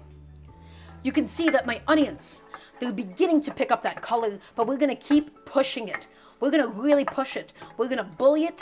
We're gonna shove this onion in a locker, okay, until it all completely collapses and falls apart, and we have this, essentially, this beautiful onion jam, essentially, okay? So, low, medium heat, take your time, be nice and patient, and let's do a recap session. What are we doing today? We're doing a Japanese curry. We're doing it my way. We charred some lovely tomatoes, which will be blended in. Why do we char it? To add in another level of smokiness. We're making our own homemade chicken stock from scratch. We made our own spice blend to amp up the curry paste. We have these onions that are slowly caramelizing in some ghee. We gotta chop up the vegetables. We gotta do the garlic and the ginger for today as well. All right? So we got a lot going on. We got a lot on the agenda. Everybody, let's also do some housekeeping. If you haven't checked out my Patreon, please do so. ! Patreon. My goal is to teach you guys how to cook at home. This is a little bit more complicated than usual.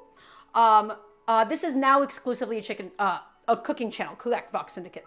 My goal is to teach you guys how to cook at home. The Patreon doesn't give you anything. All of my content is free. Everything that I do, I want everything that I publish, I want everything to be free to consume without advertisements.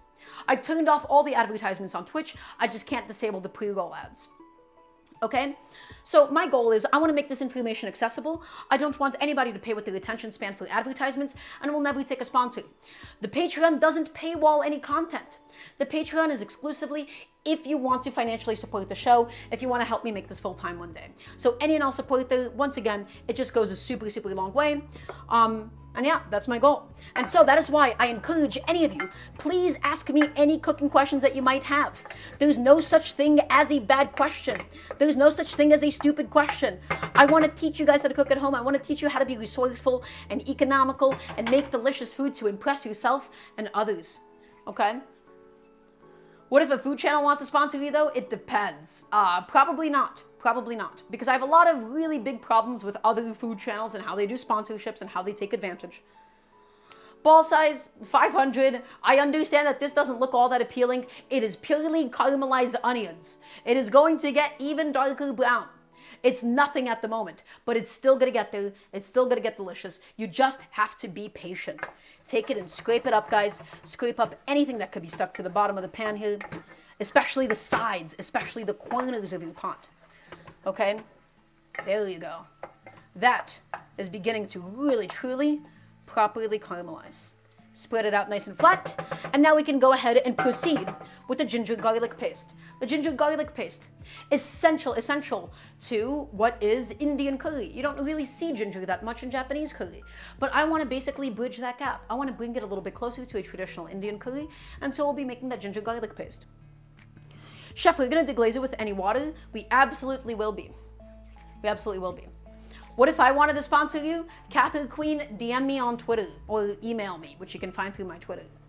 Now for the most important question. Teflon, steel, or cast iron, what is my favorite skillet? Vox Syndicate, they all have their different uses, although I will say my least favorite is Teflon. My least favorite is Teflon because I consider it the most niche. Teflon, I only ever go out of my way to use if I'm making eggs, because that's the only time I need low temperature cooking. Otherwise, it's between carbon steel and stainless steel.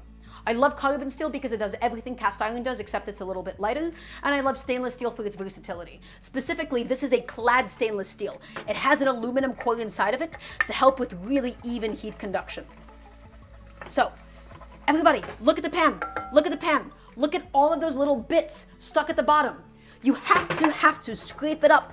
Scrape it up and add it back into the onions. If you ever feel like you can't scrape it up, that's where we add a splash of water, believe it or not. A little splash of water picks up all of the sugars that are stuck at the bottom and adds them back into the onions. So, low medium heat, especially when we get this late into the process. Let's begin the ginger and the garlic paste. Such a busy day today. We're juggling so many different components. We got so much going on here. Is everybody still watching? I want to hear a nice chef, please, and thank you. Okie dokie. So, that's all ready to go. I'm going to now go ahead and get out Mr. Ginger and Mr. Garlic. Also, thank you so much for the 1,000 bits. Was that 1,000 bits? Oh, deep sea fission. Thank you so much for the 1,000 bits. Oh my goodness. That's a lot of bits. What are these points I'm earning? Really good question. So these are called channel points. You use them to redeem stuff. I don't have anything that you can redeem. Don't worry about channel points. You just get that from watching mostly. So, as it goes with cooking, chat, I have a question for you. Can we ever have too much garlic? The answer is going to be no. We can never have too much garlic, and I want a flavorful curry. I don't want something bland. I don't want something flavorless. I want something with character, and I want something with personality. Okay, so we're going to go ahead and just take it, and we're going to take it and we're going to smack it down with a bench scraper. And because of the fact that we flattened it, guess what, everybody? Happy, well, I can't really say that. I'm trying to keep the show like PG-13. Never mind. We're just going to flatten every single one of my garlic cloves. You wish this was you. And then once we flatten it, of course, the skins, they just come right off. Take it and flatten it. Take it and flatten it. Take it, happy Friday. Take it and flatten it. Take it and flatten it. Every single last one of these garlic cloves, my friends. All of it coming out of its shell, all of it coming out of its skin, and you can see how easy it is now to pluck them and to peel them. Super simple, super easy. There you go, all peeled up. There you go, all peeled up. Hiya, Homelander, welcome on in. Wait, is Homelander here? I don't know if I saw him. Anyhow, add them, guys. Just pluck them. Open them up. There you go. And also, I will say that is a fascinating character to choose to name your like handle after. Homelander is like a pretty awful guy in the show. That is. Okay, and all I'm going to do now, guys, hey, let's not forget about Mr. Caramelized Onion. Let's not neglect him. He might have been bullied, he might have been pushed around in the past, but we will have no such business neglecting this onion. And you can see that it is slowly but surely becoming that lovely, delicious, like that really, really like deep caramelized brown, but it still just needs time. Spread it out nice and flat and let it keep doing its thing, everybody. Nice low, medium heat. I don't know if that's the takeaway that the show wanted you to have with Homelander, by the way, to think that he was cool. I do think that he is a pretty, like, cool villain as far as they go. So take it, we're going to cut the butts off. We're going to cut the butts off, trim up that garlic, get all those dried off butts out of here. And everybody, most home cooks don't have this. Most home cooks don't have a bench scraper. I don't care if you only cook for yourself once a week. I don't care if you don't cook at all. I don't care if you're a professional chef. Buy a bench scraper. They're cheap little things of metal, and look what it does. We just get to take all of those scraps off of our cutting board in one fell swoop. Buy a bench scraper, please and thank you. This is actually, I lied. This is a stream sponsored by Big Bench Scraper. And when I say big bench scraper, I don't actually mean like a company, like a big bench scraper company. I just mean it's just like one really massive bench scraper sponsoring this. Okay, so take it and stir up those onions once again. Leave them alone. Let them do their own thing for a little bit. We'll come back to Mr. Onion in just a second. Low medium heat so it doesn't burn. And everybody, the next thing that you need, I don't care who you are, you want a garlic press. I love this tool because chopping garlic, it's sticky and it takes so much time and it's so unpleasant. Look what a garlic press does. You put it in there and then you squash them out. Look at that. You take it and you squash them. everybody, you need a garlic press as well. Chopping garlic, mincing garlic by hand with a knife, it is so inefficient. It takes up so much time. There's so many garlic press haters out there that say, oh, it's a unitasker, it's difficult to clean. First of all, it is okay for something to have one job if it does that job well. A garlic press does its job exceptionally well. Second of all, it's not difficult to clean. All you just need is a little vegetable brush, which you all should have at home anyways. Little vegetable brush, poke the holes before it dries out, and then it is perfect. So press all of that garlic. Get it all in there, my friends. Press it through one last time, and we have just processed all of that garlic. Lovely.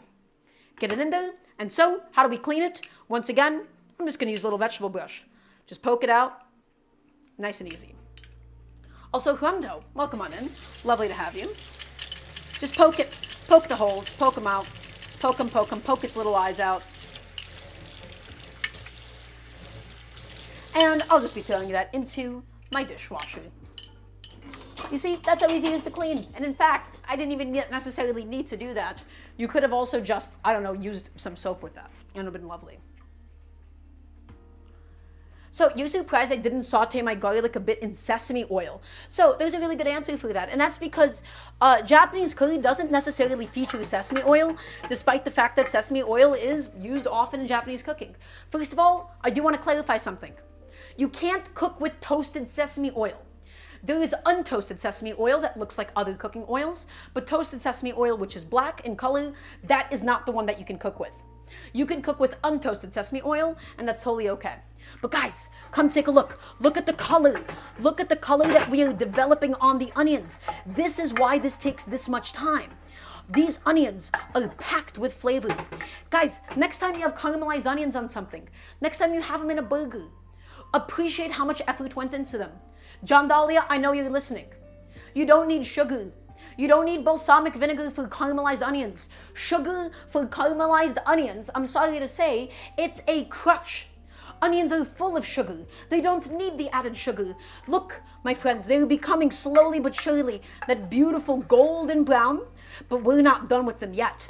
We're going to keep pushing them, and we're going to keep on cooking them. So scrape up that bottom, move everything around, scrape up that bottom, scrape it up, and get it all integrated back into the onions. Spread them out nice and flat, nice low-medium heat, and be patient, my friends.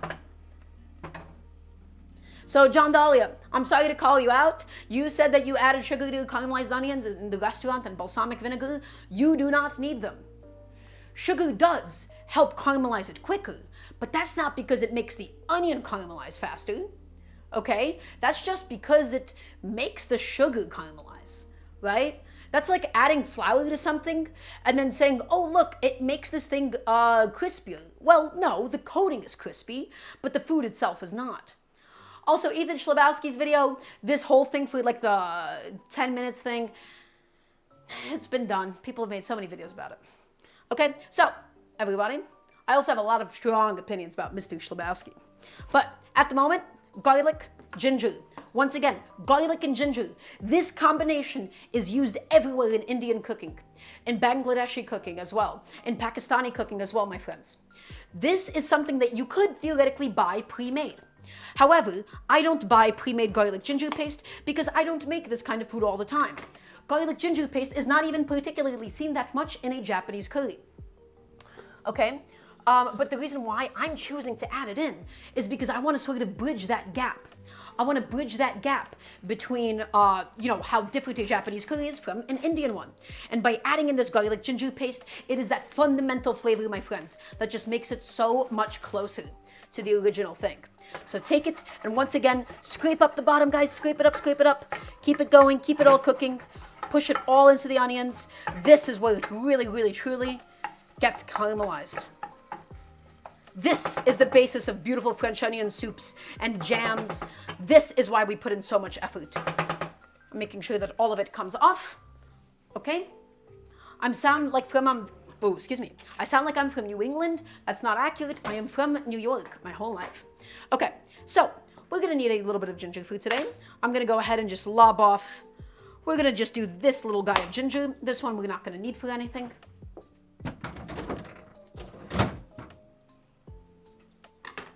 Okay, And all that we're going to go ahead and do is just take this bad boy, take it, and we use a spoon. We're doing the Reddit ginger peeling method, right? Where we just take it and we scrape it off. I ended up going a little too much into the flesh, but that's okay. East Coast are nice. Thank you. That's right. East Coast, Beast Coast, as they say in fighting games 10 years ago. I don't know if that's necessarily exclusive to fighting games or anything, but it definitely was at some point. New York is not a part of New England. That is not true, Valana Woods. New York is a part of Tri-State. So, let me tell you what Tri-State is. Tri-State is New York, New Jersey, Philadelphia, and Connecticut if you're asking somebody else. Okay? We're not counting the rest of PA inside of Tri-State because the rest of PA is functionally the Midwest. So, no, New York is not New England. New York is Tri-State. There's Tri-State, and these are, the reason why I'm so adamant about this is because these are like the Smash Bros. Competing regions. You have MDVA, you have Tri-State, you have New England, right? You have the Midwest, which, whatever, it's all its own thing, right? So this is an important topic for me. Because, you know, I'm a Smash Bros. Commentator. That is one of the multiple things that I do. So guys, I have this ginger. We're gonna go ahead and just squash it. We're gonna squash it down and we will now mince the ginger. So, beautiful little petty knife. Take this bad boy and make a bunch of little slices. Just slice it up. Slice it up nice and thin. Slice it up, slice it up, slice it up, slice it up. Slice it up all the way until we have this lovely, thinly sliced ginger, my friends. Okay, and now that we have this thinly sliced ginger, take it and now slice it into little batons. So take it and slice it through one more time, just like this. Little batons, little batons. It's all gonna get minced up anyways. Slice it up, slice it up. Take it, give it a rotation, and now we gotta mince this ginger, my friends. The technique I don't want you to do. Okay, I need everybody's attention for this. I need to hear a nice yes, chef, please and thank you. Because this is gonna be really, really important. There is a technique called the rock chop. This is the rock chop. They take a knife, they take it, and they put the tip down, and they go brrrr all the way through. The rock chop sucks. It is a bad technique. It is a bad technique because you are taking your knife and you are grinding it against the surface of your cutting board. You are dulling the knife, it is sloppy, and if you need a nice beautiful slice on something, all it ends up doing is crushing the food. You are grinding your knife into the cutting board over and over. Stop it. Stop it right now. No more rock chops. I cannot stand it as a technique. So anybody that's ever told you to take the knife, this is the way that I believe the Culinary Institute of America or the Cordon Bleu. Okay? I believe that is how they teach you to slice things. They take the knife and they sort of roll it. That's called a rolling chop, and then the rock chop is when you put your hand on top of this. The rock chop is a little bit more of a contemporary food content thing that got popularized, but the rolling cut, guys, I hate it. I hate it. I think it is a bad technique. I think it's bad for your knives, and it's basically just the same as a regular chop. People think that it's fast because they get to pivot it and they get to have like momentum. It's just mashing.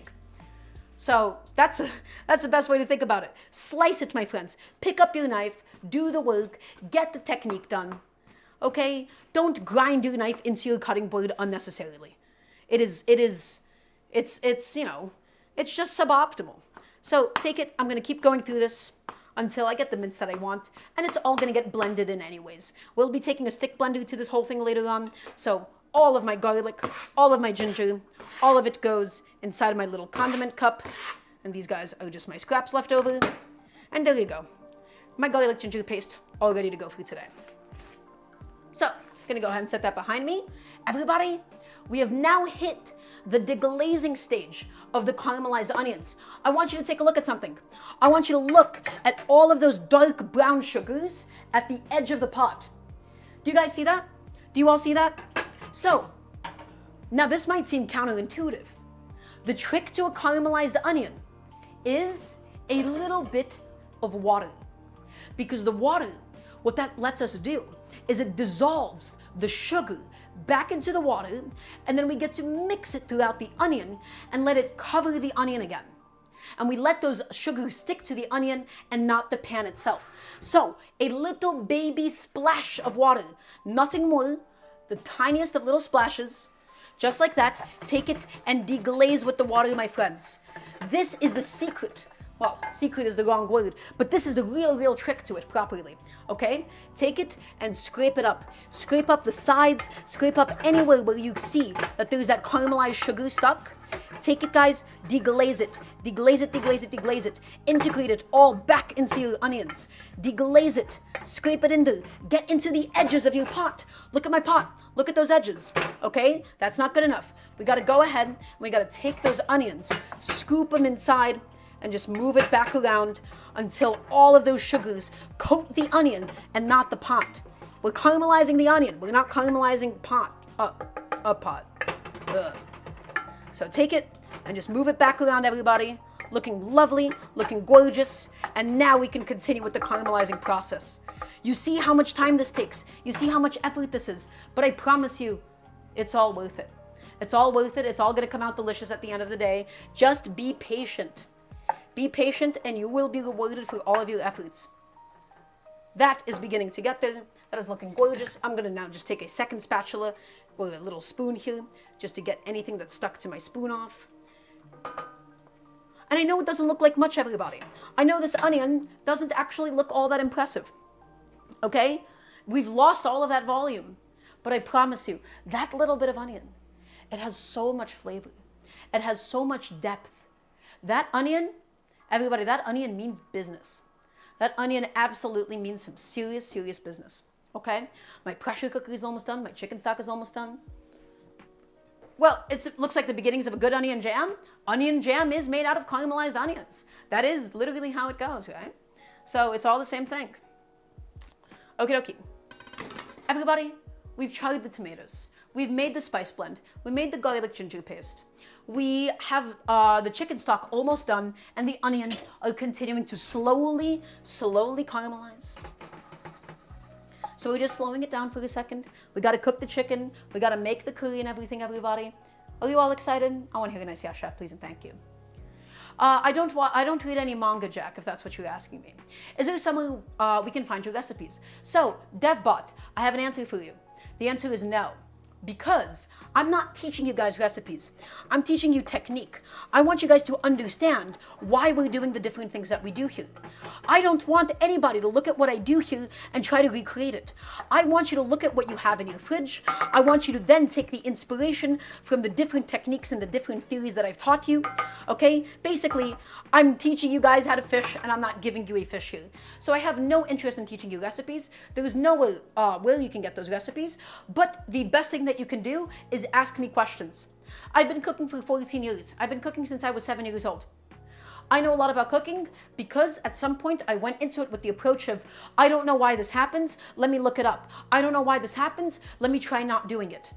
And over time, I was able to understand why some things work, why other things don't do anything, and what are the different effects that things have. So we take so long to caramelize these onions because the longer that we go, the more nutty it becomes. We caramelize those sugars, we really intensify that nutty flavor. If we just did golden onions, that would be okay too, and it would be just as sweet, but it wouldn't be as nutty, my friends. And I want a curry with depth. I want it with flavor. I want it with some real oomph, okay?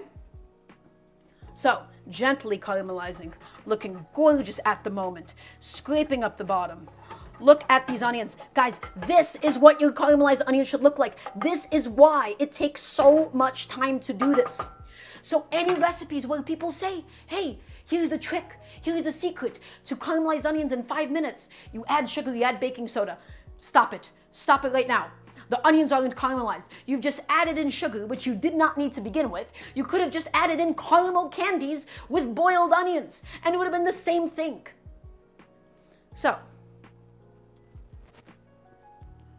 there's no trick, there's no hack, there's nothing that we're doing to expedite this. We're just being patient. Patience and time are your best friends in the kitchen. This is a little bit more of a labor-intensive recipe than usual for this cooking show. I wanted something labor-intensive because I really wanted a beautiful pot of curry with a lot of flavor. You don't have to caramelize the onions like this. You don't have to char the tomatoes at all. You don't even have to include tomatoes. You don't have to make your own homemade chicken stock, although actually, that's the one I'll walk back on. Making your own homemade chicken stock is kind of essential, actually. So, uh, the whole thing that I'm trying to teach you guys is that this isn't a recipe. This isn't, oh, if you don't do this one thing, the dish is ruined. This is all based on the leftovers I had at home. I had leftover tomatoes, I had leftover chipotles, I had leftover cilantro. That was my inspiration for today. I want you to look in your fridge and figure out what you can do with the things that you have. If you have any problems, if you have any questions, if there is something that you don't know how to use, guys, ask me. Use me as a resource every Wednesday, Friday, and Sunday. We're here. I want to teach you guys how to cook at home. I want to teach you guys to understand your ingredients, okay? I want to help you not have to throw things away at the end of the week. I want to help you not have produce that ends up going bad. I want to help you, okay? So take advantage of this while you have the opportunity to go ahead and do so. That beep sound, that is my pressure cooker saying that, hey, it's all done. It's all ready to go at the moment. I'm going to go ahead and just shut it off, release the pressure, and then I'm going to show you the gorgeous chicken stock that we've made. So, in the meantime, I want to say right now, actually, these onions are caramelized to my liking. That is exactly what I wanted out of them. They're brown, they're sweet, they're nutty. You can go even further if you would like. If you want this to be super, super flavorful, go another 10, 15, 20 minutes. But we don't need it. So now, let's go ahead and begin frying my garlic ginger paste, and let's also subsequently fry my spices. Because I want them to fry, I want them to also get slightly nutty, I want them to infuse into the oil, and this isn't going to be caramelizing them. This is going to take very little time. So in goes my garlic ginger paste, everybody. This is the real depth that we are adding into the curry today. In it goes. Stir it up, stir it up, stir it up. Now we take the heat, we bring it up to like a medium low, something like that, and do not stop stirring. The garlic and the ginger, they can burn the easiest, okay? So we do not stop stirring once we add it in. For the chicken stock, unless you're getting bones, the boxed chicken stock is just as good. No, I'm gonna say no right now, and I'm gonna tell you why it's not as good. Boxed chicken stock is incredibly diluted. It is incredibly diluted, okay? First, second of all, you're buying mostly water weight. Now, what I would recommend instead of buying boxed chicken stock is instant bouillon, or better than bouillon. But boxed chicken stock, here's the thing about it. It's incredibly diluted compared to a homemade chicken stock. It's a lot weaker than you would usually want it, and it also has that slight canned flavor to it, which does end up sometimes cooking out, but in general, it is cheaper to make your own homemade chicken stock, and that is why I teach people to buy whole chickens. Buy whole chickens. Buy whole chickens. You get all of those lovely byproducts. You get all of those lovely bones. And with those lovely bones, my friends, you get to make the most incredible chicken stocks. Okay? So come take a look. My garlic ginger paste has been frying with my caramelized onions. This doesn't look impressive yet, but it's all going to get there. It's all going to get there. It's all going to happen. Next step, everybody. We're going to take the spices and also slightly toast the spices in the fat. Don't worry about it sticking. It's already been toasted. I just want this to almost infuse into the oil. I know this doesn't look like a lot right now, but we just got to hang in. I need everybody to hold, and I want to hear a nice resounding yes, chef, please, and thank you. My spices go in. Scrape it up.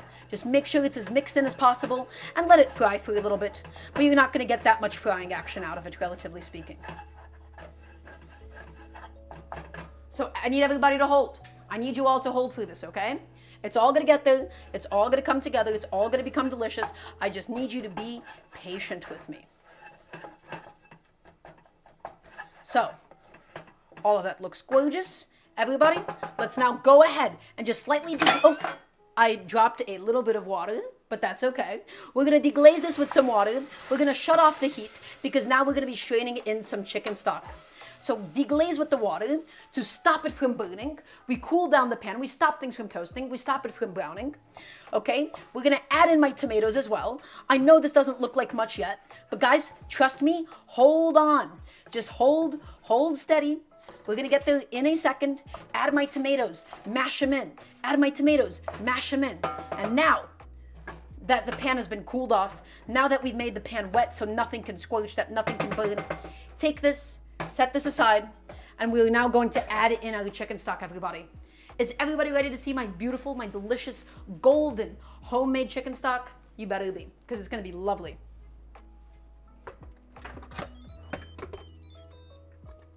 And we're gonna take all of those chicken parts out of it, of course. But at the moment, guys, ooh, this chicken stock, look at that color. Look at that oomph.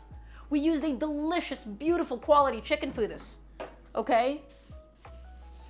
That is a really, really proper, delicious chicken stock, my friends. Look at that pot. It is golden. It is glistening. You can't get that from a box chicken stock, I'm afraid.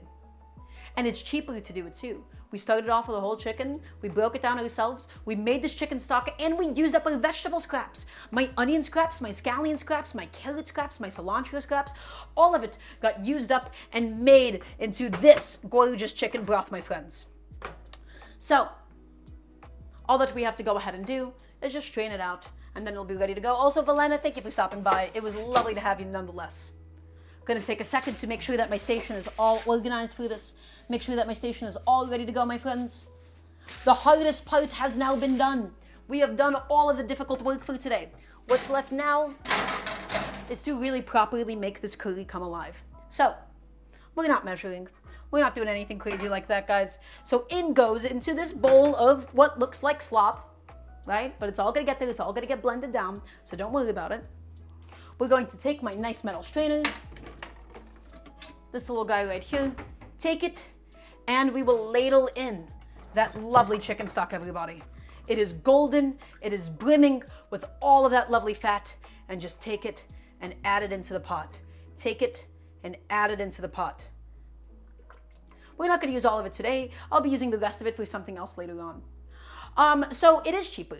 It is cheaper because, typically speaking, buying a whole chicken, depending on whether or not the parts are on sale, buying a whole chicken is oftentimes cheaper than buying each of like the 2 chicken breasts, buying the 2 chicken thighs, the 2 chicken legs, and then the wings. So buying a whole chicken is relatively cheaper. And then you get the bones as a byproduct. So that's why I say it's cheaper to make your own homemade chicken stock. So I only buy whole chickens on the stream. Okay? And we get to make the most out of it. Use up all of the chicken feet as well for this. And now, guys, we'll do probably one more ladle or 2 of the chicken stock going in. And then we can always add in more, and that should not be a problem at all. Okay, that looks golden, that looks delicious. Take this bad boy, set him aside, and now let's just make sure that everything is deglazed, that everything is infused. I am factoring the meat into the equation. That is correct. Absolutely. Okay, and then we're just gonna go ahead and just quickly scrape off the sides, just get everything back inside, get everything incorporated, guys. All the stuff on the sides, all of those stuck sugars, if you don't scrape it in, it will burn. Okay, and second of all, you're also just wasting flavor. So make sure that you're scraping up your pot, make sure that you're scraping it up, make sure that everything gets back in there, and we are still missing our most important ingredient, which is the Japanese curry paste. Okay, so we're gonna add it in, we're gonna blend it all up, it's gonna be amazing. Chef, Daramgar, what is the black neck ring? Well, I always have it on, it's just a necklace. It's just a necklace, guys. Okay, so, all of that is ready to go. Oh, I do actually just want to have a little taste of just the broth as is, because I'm curious how the broth tastes at this stage in time.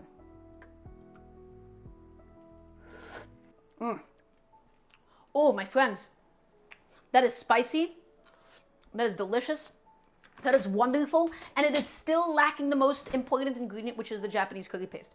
Again, it has all that flavor without it. Okay? So, let's go ahead and get the rest of the stuff that I wanted in there. The one unconventional ingredient, the one that's like, hey, what is this doing here? This isn't necessarily traditional in either Japanese or Indian cooking, guys. I have some chipotles in adobo sauce. Chipotles are, of course, this lovely whole Mexican chili that has been smoked and dried, and this is packed in a really spicy acidic sauce. We add in the chipotles. Why? Because I have some and I wanted to use them. Think about it. It's smoky, it's spicy, it's already delicious. There is no way that it's going to be bad inside of a Japanese curry. So in goes I'm gonna say maybe just like 2 of them. I don't want to overdo it because this actually isn't a lot. And please remember, chipotles, especially packed in adobo sauce, they're really, really concentrated. They're very flavorful. You don't want to overdo it, okay? So, that all looks quite wonderful, I have to say at the moment. And the curry paste is going to be the last addition. The curry paste will make it so viscous that it will make it very, very difficult for us to actually properly cook it. Okay, so we're not going to go ahead and bother with that at the moment. Ooh, those spices, they got on my nose a little bit. And now, everybody, we're going to blend this concoction. We're going to blend the tomato skins. We're going to blend the chilies. We're going to blend the caramelized onions. The only thing I'm making sure of is just that nothing is stuck to the bottom of the pot, that everything is scraped back inside, and I do mean everything. The homemade chicken stock, the caramelized onions, the spices, the garlic and the ginger, the chipotles, everybody. And now, I'm going to go ahead and grab my little stick blender. This is a kitchen tool that I firmly believe everybody should own. Everybody, if you do not own a stick blender, I firmly believe that you are making a mistake. A stick blender is an incredible, incredible thing to have. This will be with chicken thigh and rice, but yes, you got it. Absolutely. So, immersion blender. Why is this nice? Well, you don't have to go into a separate vessel to blend something. Second of all, it lets you blend hot things. Typically speaking, most home blenders, what people have, Breville's and, like the NutriBullets, they can't blend hot things because they keep all of the pressure inside. The beauty of an immersion blender and why I think everybody should own one is for cream soups and for things like this. So, lowest setting, we never start off on the fastest setting. If you start off on the fastest setting, it's going to splash everywhere. So start off on the lowest setting and then work your way up to the fastest setting. Okay, everybody? I need another yes, chef, please, and thank you. So take it, and we want to just blend all the big chunks in. All the tomato skins, all the chipotles, anything in there that's just a big chunk, and it's going to seem watery. It's not going to be thick at this stage, but it will get thick, my friends, with the curry paste that we'll be adding inside of it. But at the moment, take it and blend it up. And it just does the job. If it's not too thick, if it's a little watery still, that is perfect. Because when it's still this watery, you can just see it just feeds into itself. It emulsifies, it blends everything in. Just blend it. Get it done, get it done, get it done. Everybody in the meantime as well, if you haven't checked out my Patreon, ! Patreon if you'd like to support the cooking show. There is no cream, there is no coconut milk. Japanese curry doesn't typically feature cream or coconut milk or anything. And even then, in Indian curries, cream and coconut milk, it's just like a very specific thing that you're going for.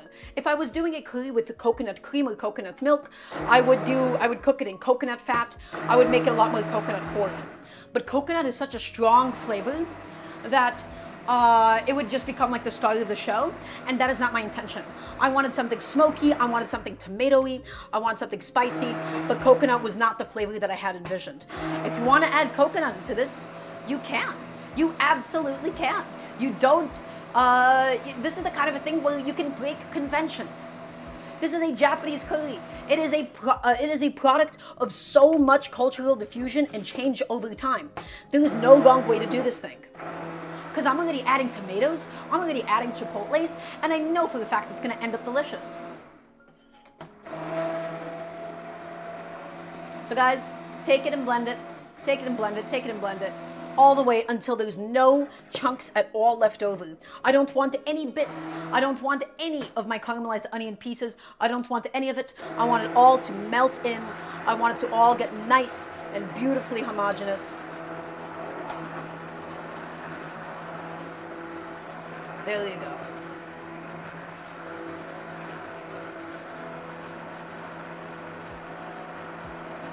Everybody, I think it's done blending. All that I'm going to do is I'm just going to inspect it really quickly. I'm just going to make sure that there's no chunks left over. I have a little plate that I can just transfer this off onto. This is going to be the lovely base for today. It is smooth, it is creamy. I think we got all of those chunks blended out of there. It still has just a few air bubbles. It's foaming up a little bit. I mean, I don't need cream in this. Japanese curry is supposed to be like very rich and very dense. You can add cream if you would like. I just, I don't ever think that's like something that I've ever desired out of a Japanese curry. right? But again, you can add it if you'd like. So, ooh, guys, the garlic, the ginger, the spices, that is still before the curry paste. And this already has so much flavor. So guys, what do we have left to do? We gotta chop the carrots, chop the potatoes, chop the scallions, cook the chicken, make the rice, and then we will be done with it. So, everybody, it is time for us to go back in. What did we already accomplish? What did you and I do together? We made this incredible quality homemade chicken stock. We caramelized the onions. We charred tomatoes. We made our own spice blend, garlic and ginger paste, added it all into the pot, and we are now getting closer and closer to the finish line. This is getting there, but we are not done at all, my friends. So, we're not gonna heat this up yet, because the goal is to gently cook my carrots, and I'm gonna talk to you why. So, let's come back here with me, please. Everybody, I hope you're all watching. I want to make sure that you're all still here, and I want to make sure that you're all still present. Here's my carrots. I think for today, actually, I'm only going to use 1 carrot, and I'm only going to use roughly 2 of these potatoes. I think I bought too many carrots and too many potatoes for today. It's not actually all that much curry or anything, okay? And the point of the curry, in my case especially, is I'm almost using this as a sauce for the chicken. This is not a traditional way to think about curry in Indian cooking. The curry is the whole dish. The curry is the gravy. The curry is the base. Okay? But in my case today, I'm going for more of the Japanese curry style, the more British style, which is sort of consider it and treat it as a sauce for something else. So, carrot. We're going to go ahead, take the carrot, and we're just going to go ahead and peel it up, everybody. Nice, sharp V-neck peeler. And peel it. And peel it. Do you have to peel the carrot skin? The answer is no, but I just think it's a nice thing to do for texture reasons. Okay? If you scrub the carrot, it's not that important for you to go ahead and do that. Okay? And so there's a reason why we don't actually have it on a boil yet. We'll talk about that more in a second. Everybody, my carrot is nicely peeled. And now let's go ahead and just scoop up all of my scraps into the scrap bowl she all goes. And guys, all that we need to go ahead and do is we gotta cut the carrot. Now, I want you to pay attention for a second. Look at the carrot. We have a problem. Conductor, we have a problem. The carrot is irregular in shape. The carrot is thick and then the carrot is thin and it tapers off. If we were to just go ahead and cut this up into coins, we're gonna have pieces that overcook and pieces that undercook. We want carrots that are roughly similar in size. And let me show you the way to do that. Let me show you how. So, this is what I do for carrots. We have a nice whole carrot right here, everybody. All that we do, we cut the thickest end on a very little bias. We cut the thinnest end on a big bias. I'm gonna show you what that means. So, look at this chunk of carrot. Big chunk, right? Big chunk, rotate it, adjust the angle. Cut it, adjust the angle. Cut it, adjust the angle. Rotate it, adjust the angle, rotate, lovely. Rotate. And we're always, as we go through this, we're just making shorter and shorter cuts. So that by the end of it, we're left with carrot pieces that are all roughly similar in size. Guys, come take a look. Come take a look. I want nice big generous chunks of carrot. And this last one I'm just gonna cut in half just because. So take a look. Even though these pieces seem super irregular, they will all more or less cook somewhat evenly, because of the fact that we cut them on a bias like this. So the thick pieces, the thin pieces, the small pieces, they're all going to cook at a fairly similar time. So we're gonna take this and we're going to go ahead and just dump this into the pot now. All of my gorgeous carrot, my friends. I should have probably put this on a separate transfer plate, but I believe I neglected to go ahead and do so. Okay? And we're just gonna take it and put it into the pot. Lower it all in. This is bad form that I'm showing you guys. Do as I say, not as I do. Please put it on a separate plate or bowl, excuse me. Okay? So, take a look. Back to the stove, and now we gently cook the carrot. We never boil the carrot. We never attack it with heat, and I'm gonna explain to you why. The carrot is so thick, and the carrot takes a certain amount of time to cook. If you were to take this thing and you were to blast it with heat, what would end up happening is the outside of the carrot would turn into mush, and then the inside of it would still be raw. I want this pot to never go past a gentle, and I do mean the gentlest of bubbles and the gentlest of boils, my friends. By cooking it low and slow, the carrots will be evenly tender, okay? And they won't end up with, whatchamacallit. I'm happy this channel popped up on my recommended. Hello, Dr. Slowbro. This channel specifically, did you not come here from Daramgar? Yeah, so we just cook it gently, guys. We cook it gently, and we gotta cook those potatoes super gently. The potatoes will be the last thing that we cook. The potatoes have to be the last thing because the potatoes, if they overcook, they will fall apart and turn this into mashed potato. So guys, be gentle. Be gentle with your temperature. Be gentle with your heat. I'm gonna go ahead and take this, set this aside, and now we can go ahead and work on Mr. Potato. So, this is a new channel. That's right, Dr. Slowbro, because we pivoted from the old one.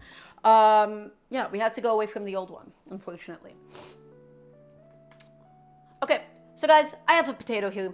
I have 2 potatoes. In fact, this potato is kind of massive. I don't think I actually want this much potato. I only really want 1.5 potatoes for my uses today. So I'm trying to figure out what to do. Oh no, we'll have too much potato. Oh, the tragedy. Woe is me. We're gonna have 2 potatoes. Guys, if we have too much potatoes, it's too much potatoes. Those are indeed Yukons. These are some gold potatoes, my friends. Okay, we're gonna go ahead and use these 2 potatoes. I gotta go ahead and get a paring knife, and we're gonna chop this bad boy up and get him ready for today. So, I'm gonna keep the skin on. I'm not gonna peel it. The reason why I'm not gonna peel it is because it has all the nutrition of the potato, essentially. It has so much flavor, it has some lovely texture. So cerebrally underdeveloped, I promise you, if you ever want it to thicken, you could always just cook it more. The more that you cook it, the more that the potato will end up collapsing. So I never feel like a need to add in grated potatoes. So take a look. Potatoes, paring knife. Take it, jab it in, and pivot it around to get rid of any eyes, my friends. Any eyes, anything that looks like it doesn't belong. These potatoes have been thoroughly scrubbed. Thoroughly scrubbed, and all I'm doing is I'm just getting rid of anything that really shouldn't be here. I want beautiful potatoes. I don't want potatoes with eyes in it and dirt and has that like nasty grassiness to it. That is not what I want out of these potatoes. We don't need to do a starch rinse. We will just be soaking it in cold water though, because we don't add them immediately. So that will be happening actually. I take it back. I was confused about what you were asking at first. Okay, so inspect it. I see that I still have like this little guy that I could take off. Most of this is fine though. That looks okay for me, but scrub it and scrub it good. This thing grows in dirt. Don't just buy a potato from the store and throw it inside. I don't use the eye remover because I'm just much more used to using this. And this helps me also, like, a paring knife is easy. So why do we soak it in cold water? Good question. Potatoes, they oxidize, much like avocados. If you leave them exposed to air, what ends up happening is the potatoes end up turning brown. And that brown, it affects the taste, it affects the texture, okay, and also affects the visual appeal of the potato itself. So, we keep it in cold water until we're ready to cook with it. But otherwise, a potato exposed to oxygen will turn brown. So, going in there, guys, digging out the eyes, digging them out. Anything that's dried off, anything that looks like it shouldn't be there, get it out of here. It's a potato after all. You don't have to worry about wasting too much of it. Okay, take it and dig it out. Take it and dig it out. These things grow in dirt. Make sure you scrub them up really, really good. Like you can see, I opened this up and we still have like some more stuff that we really should probably scoop out from here. Unless it's ready to cook, yes, you should absolutely keep it in cold water. You got it, world. 100%. Okay? There you go. And in fact, I'm going to leave out a potato on a plate just to show you. I'm going to leave out one little chunk of potato just to show you what happens. How does that sound? We'll do like a little bit of an experiment. Okay? So guys, take a look. This is beginning to boil. That's a little too aggressive for my carrots. I don't want them to overcook. I don't want them to turn into mush. So I'm slightly lowering my heat. Slightly lowering it and just gentle bubble. Okie dokie. So, potato. I love massive, big, thick chunks of potato inside of my curries. It is my favorite thing. So here's what we do. We're gonna slice it in half lengthwise. Slice it in half lengthwise one more time. It's gonna stick to your knife because it's really, really starchy. Okay? Take it, slice it. Awesome. And now, guys, think about the chunks that you like, but I love big, big chunks of potato inside of my curry. Okay? This is what I'm looking for. That is lovely. Take it and just chunk it up. Take it and just chunk it up, my friends. Nice, big, generous chunks of potato. I want to sink my teeth into it. I want to feel how soft it is, my friends. Okay? I love that texture inside of a Japanese curry more than anything else. It is my favorite bite of the day. Slice it in half lengthwise, but again, the way that you cut it is entirely up to you. But I love those big pieces. I love those massive chunks. It is always my favorite bite. There you go. And one last one. Take it and chop it up. Chop it up, guys. Get them all processed. And that is all of my potato for today. That is all the potato that we will end up needing. I'm going to go ahead and take this bowl. We're going to take a potato and fill it up with cold water. And I will leave this chunk. I'm going to leave this for you guys to show you exactly what happens. So in goes my potatoes into the bowl. Bolio we golio. I say that because every time I play Binding of Isaac and I have to go into the next floor, I say holio we golio. Did I forget a potato that I wanted to leave out? I think I did. So this little guy will be saving for later. I'm going to fill this up with cold water. And this is going to stop it from oxidizing once again. There you go. That is out. That is ready to go. I can put my other carrot away. Does anybody have any more questions for me in the meantime? We gotta wash the rice. We gotta prep the scallions. My friends, we still have some work coming up ahead of us today. So, let's talk about Mr. Scallion. Look at these wrapped scallions. Look at these little guys, my friends. These are all of my lovely scallions. Oh, Serena, I'm feeling so much better. Thank you for asking. So, we have scallion whites and we also have scallion greens. I will be using jasmine rice for today, that is correct. But normally I really like sushi rice with my Japanese curries. Okay, we're only gonna need so many scallion greens for today. And then we have some scallion whites. So, we're gonna cook these separately. The scallion greens will be only as a garnish. The scallion whites will be chunked up and put inside of the curry. These will be added at the end because I love that bite, guys. I love how sweet scallions are. I love how sweet they are. I love how aromatic they are. And so, these only get added at the end. If we add them in any sooner, scallions will completely fall apart.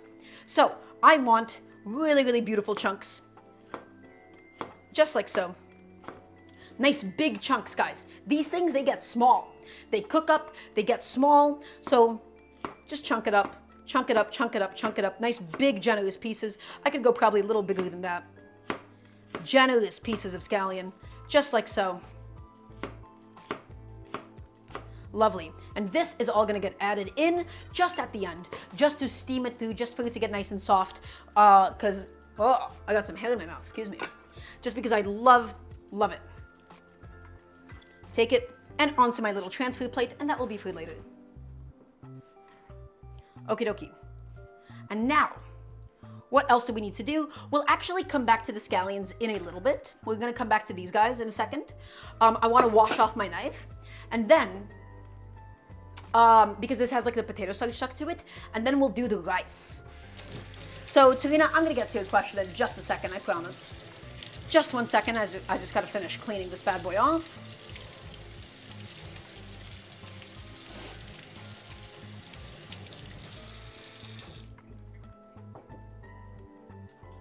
So, in a curry, because it's so heat retaining, could this go in after we kill the heat? It depends on how big your pot is. I don't want it to just be like as an herb, like only added towards the end, Serena. So I definitely want it to cook in a little bit. So I do use Iddit's World Builders. I thought that was probably the reason. Wait, I'm not. Was that a pun? Did you just make a pun? Is that what that is? Also, Hexerect. Whoa. Hexerect, thank you so much for the $100 dono. Welcome on in. It is lovely to have you. I hope you're having a beautiful day today. We're doing a Japanese curry today. We have everything simmering. We're going to do the chicken soon. We're going to be really getting it nice and crispy and delicious. Hexact, I hope you're having an excellent one today. Did I make you VIP on this channel yet? I don't know if I did. Okay, I gotta make sure that I do. Hex, welcome on in. I don't know if it's your first time on the new channel. I do think it is, actually. Hope you're having an excellent day today. So guys, at the moment, come look at the pot. Come look at the pot. Come look at what we have going on here. This is my curry with my garlic and my ginger and my homemade chicken stock, my spice blend, my carrots, my potatoes will go in later, but this has so much flavor. It has the caramelized onions, it has the ghee, it has serious depth, and it has serious flavor, guys. Look at this curry. And this is still before the curry paste. The curry paste is gonna make everything really nice and thick. Okay, so let's go ahead and talk about rice. Oh, the pepper flavor seasoning and the chipotle. I thought you were going for a spicy curry. Well, it will be spicy. I mean, it already has plenty of heat from the chilies that I added in the chipotle. I don't know what, like it is.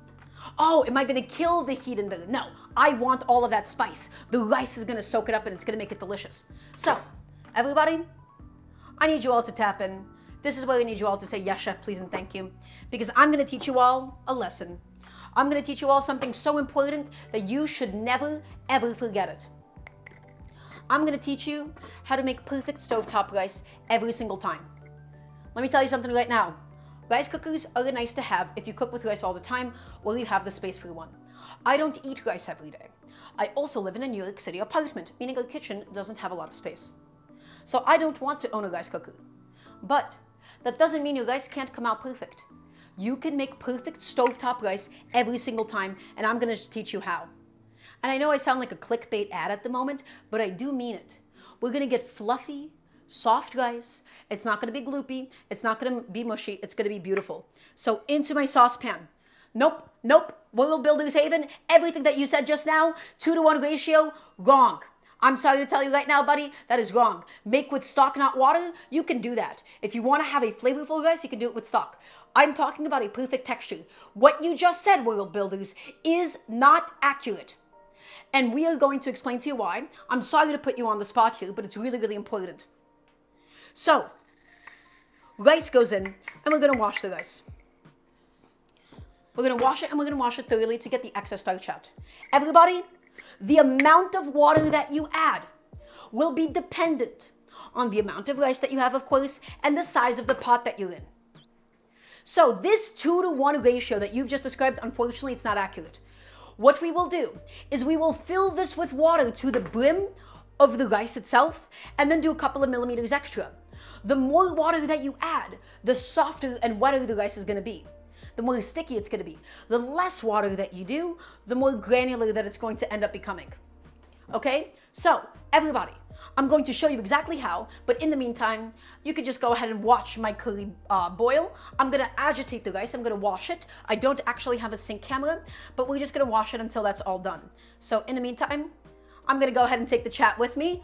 I want you guys to all read, or I want you guys to all, send me messages while I'm doing this, while I'm washing the rice. Okay? And I'm just gonna go ahead and wash this. And we're gonna pass it through like 7-8 times, fill it up with water, dump out the water, fill it up with water, dump out the water, because that is how much time it does practically take. Okay? I'm not sure what you're asking me, Sir Eberlin. So, I'm washing the rice. Guys, you can't see me at the moment, I'm off camera, but I'm here, I'm still with all of you, I can still see the chat. I took the chat with me, took it on my tablet. Oh, lemongrass. So what are you asking about lemongrass specifically? Lemongrass is super delicious. Chef, you said you teach cooking to kids with autism. That's right. Well, not just autism, but just like special needs in general. But yeah, I sure do deep sea fishing.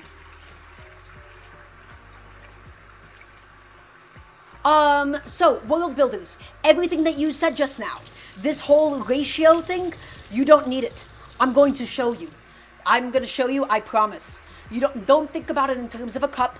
Don't think about it in terms of a ratio. That is a way to think about it that will lead you to inconsistent results. The method that I'm about to teach you in just a moment's time will be perfect. We're not measuring anything. We're not using any cups. We're not weighing anything. We're going to go purely by visuals, and I'll explain to you why. So just be patient with me. Be patient, and I'll be with you in just a second. So I'm washing my rice up really gently. I'm getting all the excess starch off of it. Gonna pass it through a few more times. So I'll show you. So don't think about it in terms of a cup of rice to a cup of water. Chef, is cheap fast food and better expensive fast food? Is that a myth? Jack, I don't even think that's a thing that people, I've not heard that as a thing that people say. Granted, I won't go to an expensive fast food place because that just sort of like feels like it's, fast food is kind of supposed to be cheap. So I'm sort of in disagreement with the idea of expensive fast food. Okay, everybody, I'm going to show you something right now. Ready? This is how you make perfect stovetop rice every single time. No, this is not clickbait. This is serious business. Take a look. Take a look at my pot of rice. Little saucepan, a little bit of water. No measurements, no measuring cups. Don't think about that at all. All you need to know, look, rice, level it out, see how much water there is. You want it to, at minimum, fill up to the same level as the rice. And then the more water you add, the more you change the texture. So take a look. Look how little water I have in here. Look how little water I have. This is just maybe like a centimeter above the rice at most, if not less. Just a centimeter above. The more water that you add, the softer and mushier your rice is going to be. The less that you add, the more granular it's going to be. This is a little bit more water than I usually add because I want soft rice.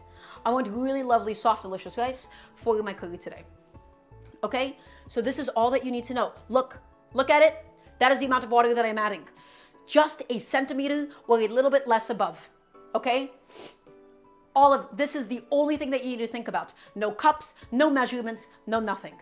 So I know I kept repeating myself. I know I'm saying it again and again, but there it is. And now all that's going to happen, we're going to take it, put it onto the stove, bring it up to a boil on a medium heat, drop the heat onto a simmer, put a lid on, and cook it for 20 minutes.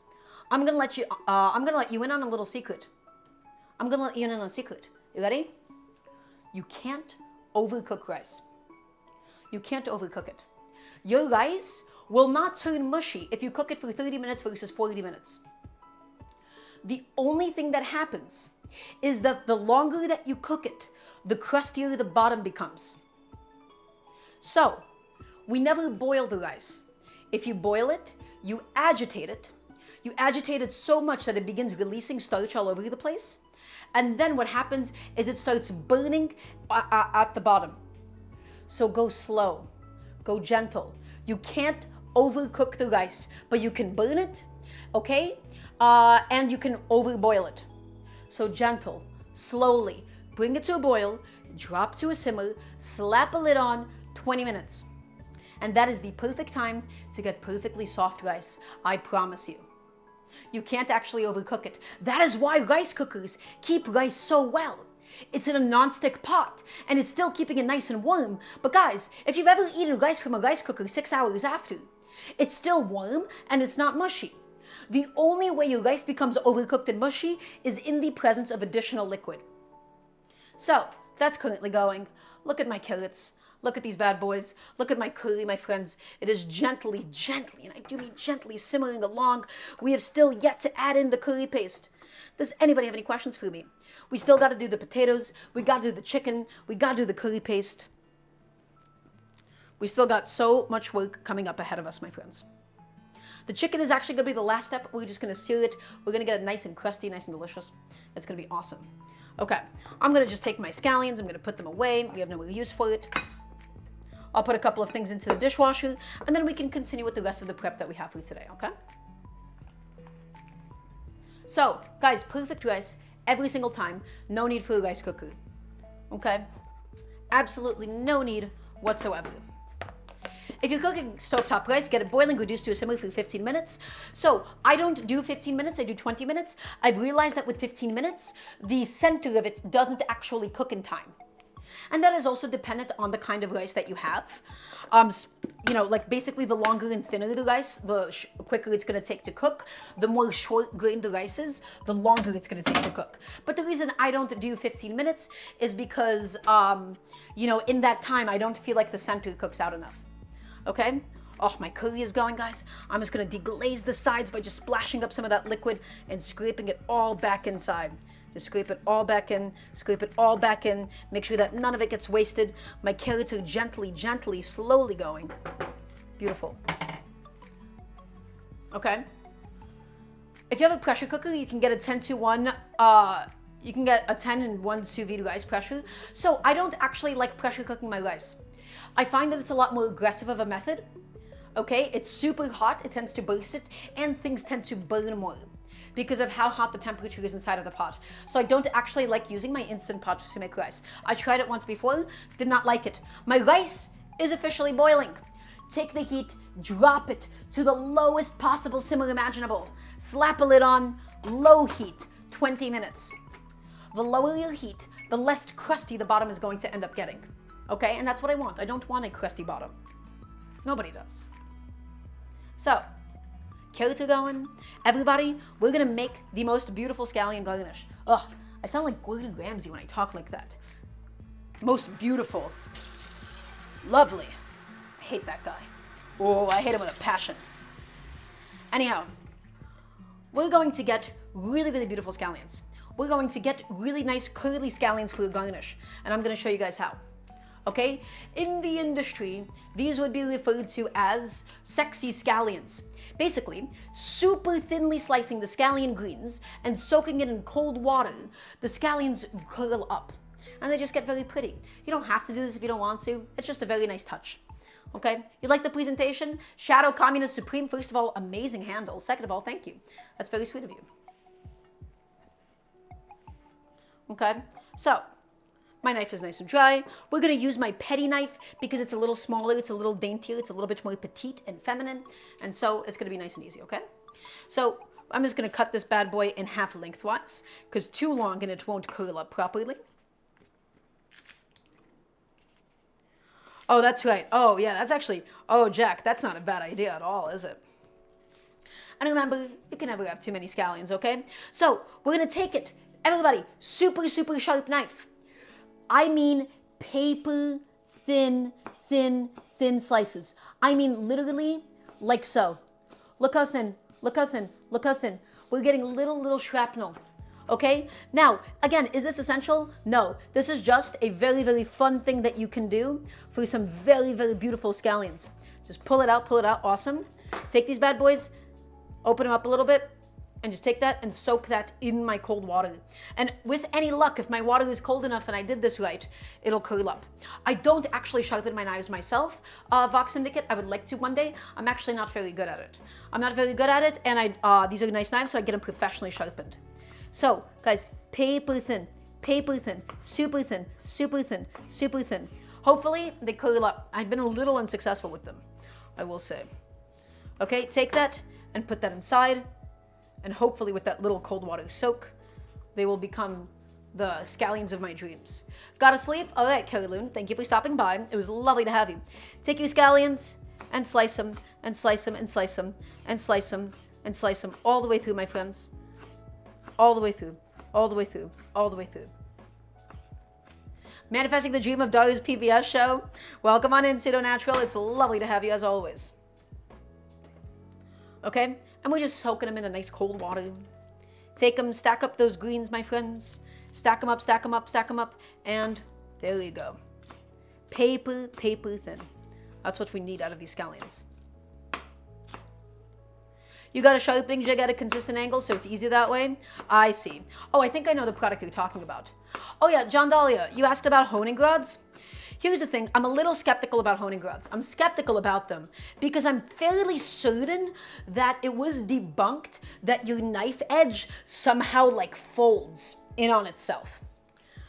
I'm fairly certain at some point or another that like there was like an actual study done and people were like, yeah, no, I don't actually think that this thing actually happens.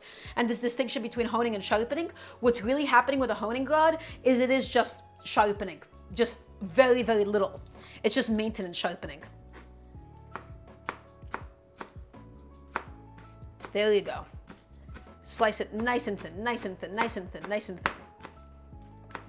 Yeah, I mean, I need a whetstone. I just don't want to mess up my knives with a whetstone because a whetstone, you can easily mess it up. You can easily lose too much steel, right? it can easily become not what you want it to be. Okay, I don't know if my scallions will necessarily curl up the way that I want them to. They might be a little too flaccid at the moment for that, but that's okay. And if not, we'll still have a scallion garnish. It's not like it's going to be ruined or anything. I just like it really, really thin. There you go. Take these bad boys, guys, and just slice them up. Slice them up, slice them up.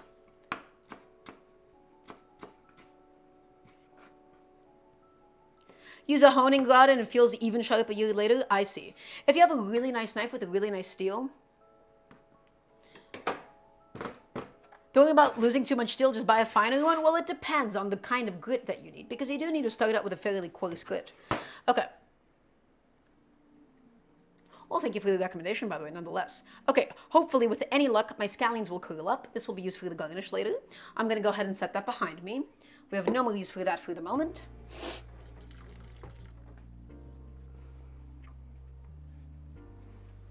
One of the foliage guys from TikTok? Ah, I see. Ooh, that sounds awesome. Big smithing event.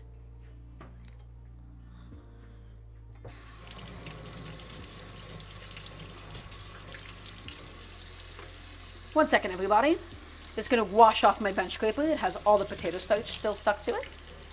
Just want to go ahead and get that off.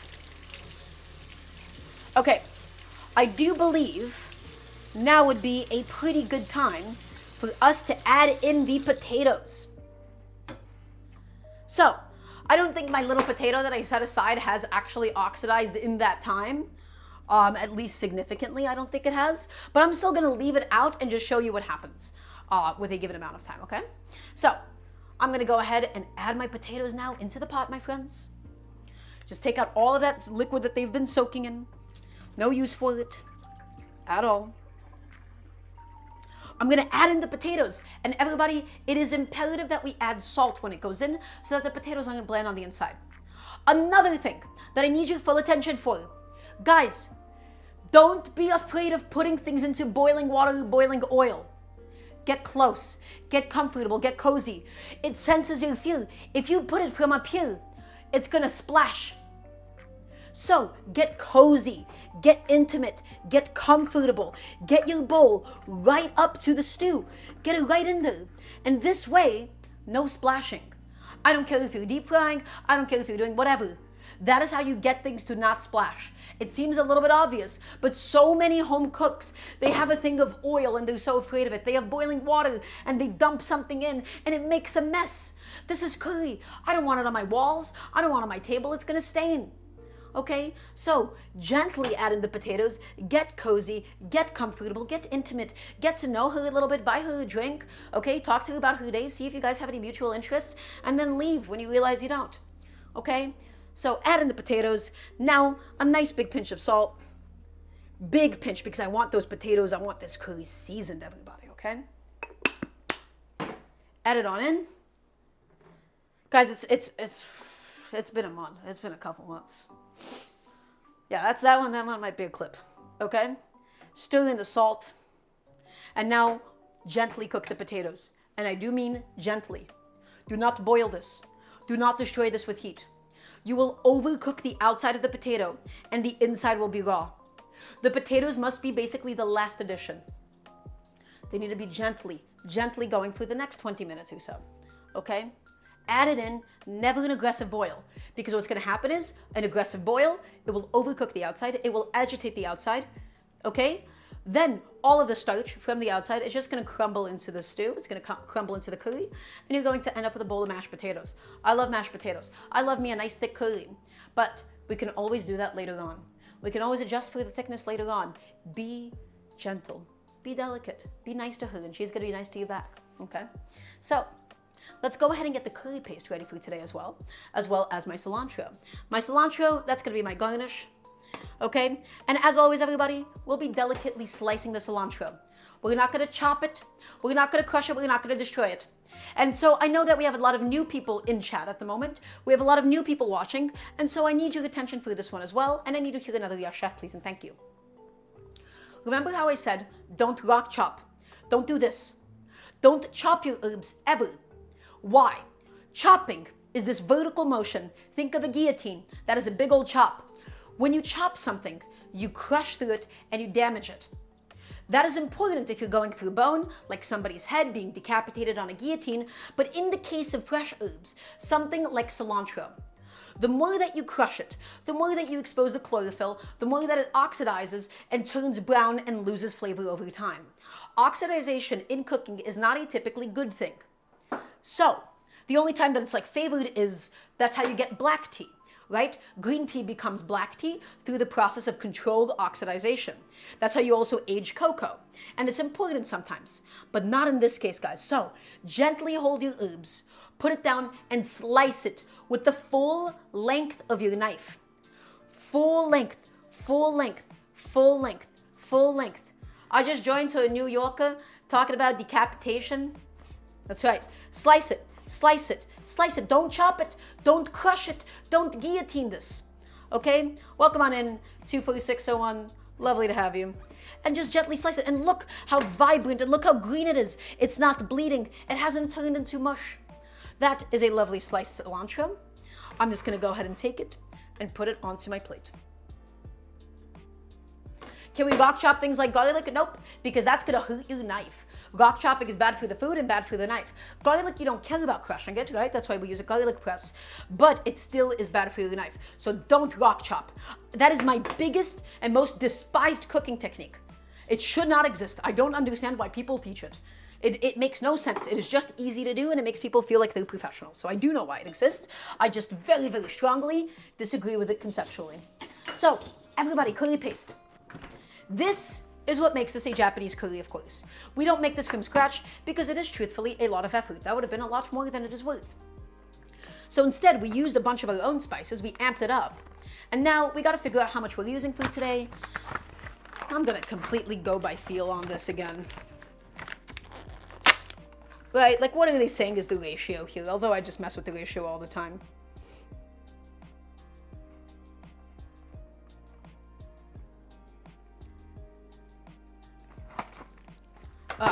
Whatever. So, I'm going to show you. I'm going to show you guys what to do. Do I know how to make it? Oh, Japanese curry, I've done it lots of times before. We're just going to go completely by feel. We're going to go completely by eyeball, my friends. And so, I'm going to show you what to do. So, traditionally, or at least the way that it says to do so on the box, you take it, you chop it up, and then you just break it up and you add it inside. I don't do that. And I'm going to explain, why isn't this opening? Am I insane? The reason why I don't do that is because you get a bunch of little sticky clumps of curry all over the place. You get it stuck to your vegetables, you get it stuck to your protein, and it becomes really, really difficult to actually evenly mix it in. So instead, what I do is I separately chop it up on my cutting board, and then I add the hot liquid to it. And by doing it that way, my friends, what we end up with is basically like we're making a slurry. If we add cornstarch directly into this, the cornstarch will gel and clump. If we add this directly inside, like the box says to do, it'll clump up. So we don't do that. We'll just go ahead, we'll take this, we'll cut this into slightly smaller pieces. Oh, thank you, World Builders Haven. Did you just Google that? Thank you for the answer. But yeah, as far as Japanese cuisine goes, very new, right? It is purely a product of the British colonial presence, if I'm not mistaken. So take it, guys, just chunk it up, chunk it up, chunk it up. Doesn't matter, really. We're just cutting this into small enough pieces that will simply break down easily. So we take it. We take it, we take it, we take it. We've cut it all up. Lovely. And I already have this existing bowl. This once held the potatoes, so this will now, this is what I'm going to use. My scallion bowl.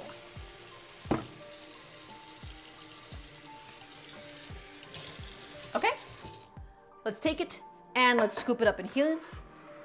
And so just to give this thing a bit of a head start, everybody, we're gonna ladle in some of that cooking liquid and mix it in. And then when the potatoes are just about done, we'll add the rest of it in.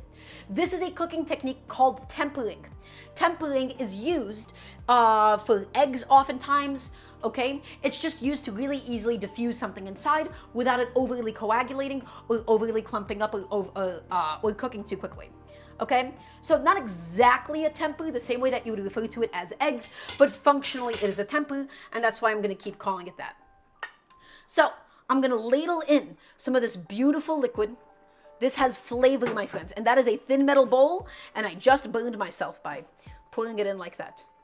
Take it and just add it in. Okay, lovely. And now all we're going to do is we're just gonna mix it up a little bit. But right now, I'm gonna first mix the pot, see how my potatoes and carrots are doing. They're gently cooking along, my friends. They're gonna get nice and tender in good time. It's all gonna happen. It's all gonna come together. Okay? This is my curry paste. And now I'm just gonna mix it in. We're gonna mix it in. We're gonna make sure that all of this paste just dissolves now. It's gonna make your life so much easier. So enough with breaking up chunks of curry paste and adding it to the pot. It clumps, it sticks to your vegetables, it becomes such a chore. Guys, it is so much easier just to do this step first, okay? Do this step first, trust me. It seems like such a small thing here, but it makes, to me at least, a world, and I do mean a world of a difference. It's so much easier to stir this when this has no chunks, this has no lumps. Make sure that you get all the lumps out now instead of later on, okay? So mix it up, beat it up, beat it up, beat it up, and it's gonna get so thick. You're gonna think about her as you mix this. Keep mixing it, keep mixing it, keep mixing it, keep mixing it, guys. Mix it all the way up until there's no lumps of curry paste left inside. Oh, hello. Why are you boiling so aggressively, my friend? Relax. Take it easy. Sorry, it's been a day. It's not actually been a day. It's been a wonderful day today. Minus the nausea that I had in the beginning. Mix it up, mix it up, mix it up, mix it up. Keep mixing, keep mixing, keep mixing. All the way through.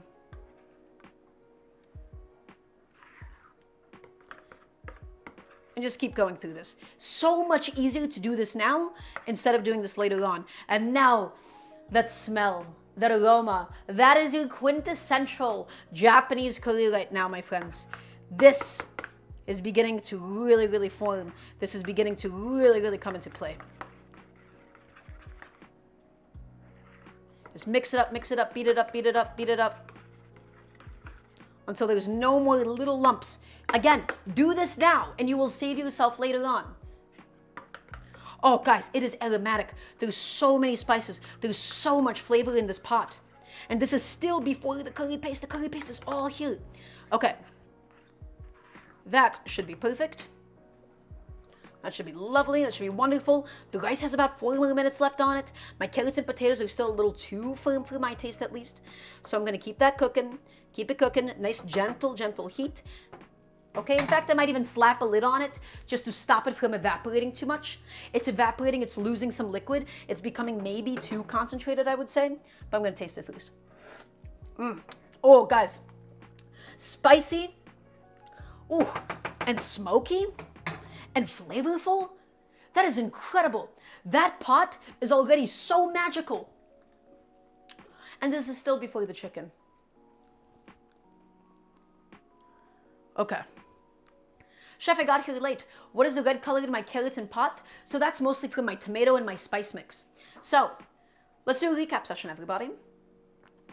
And I'm gonna take off the lid for just 1 more second for this. Everybody, it's time for another Daramgar recap session. So we are making today a beautiful Japanese curry. In my pot, I made a homemade chicken stock out of a whole chicken, cilantro stems, onion scraps, scallion scraps, and carrot scraps. I caramelized the onions in some ghee. We added garlic ginger paste. We made our own spice blend out of cumin, coriander, cardamom, Kashmiri chilies, and mustard seeds. That's right, I forgot about the mustard seeds for a second. Added those in. We charred tomatoes, added it in. We added some chipotles as well. Is that traditional? No, but it's really, really special. Makes it extra smoky, extra delicious. Blended it all up. Added carrots, added some potatoes, and in here is my curry paste. This is what makes this into a proper Japanese curry. And I stirred it up separately, so that's a lot easier to add in. We'll finish it with scallion whites, scallion greens, and then we'll also be cooking up some chicken. I'm not gonna be poaching my chicken today. I want a juicy piece of meat. I want it seared. I want crispy chicken skin. I'm gonna slap a lid on this bad boy. And everybody, my rice has just, I think my rice has been cooking for 20 minutes actually. My rice has been cooking for 21 minutes. Everybody, are you ready to see what perfect stovetop rice looks like? Every single time, you don't need a rice cooker, you don't need any equipment, you need a pot and you need rice. I'm gonna show you. I will show you right now. Anybody can do this. You don't need a rice cooker. Don't let anybody convince you to buy one unless you plan on using it often.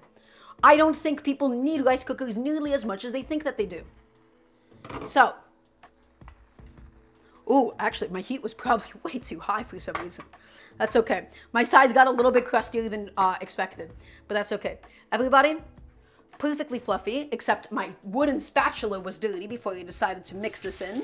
Give me 1 second to wipe this off. This just has some of the onions and ginger from before. Please excuse me. I wanted very, very pretty, very just like fluffy, perfect rice. There you go. Look at it. Look at that rice. Look at it. It is perfectly done. It is nice and fluffy, my friends.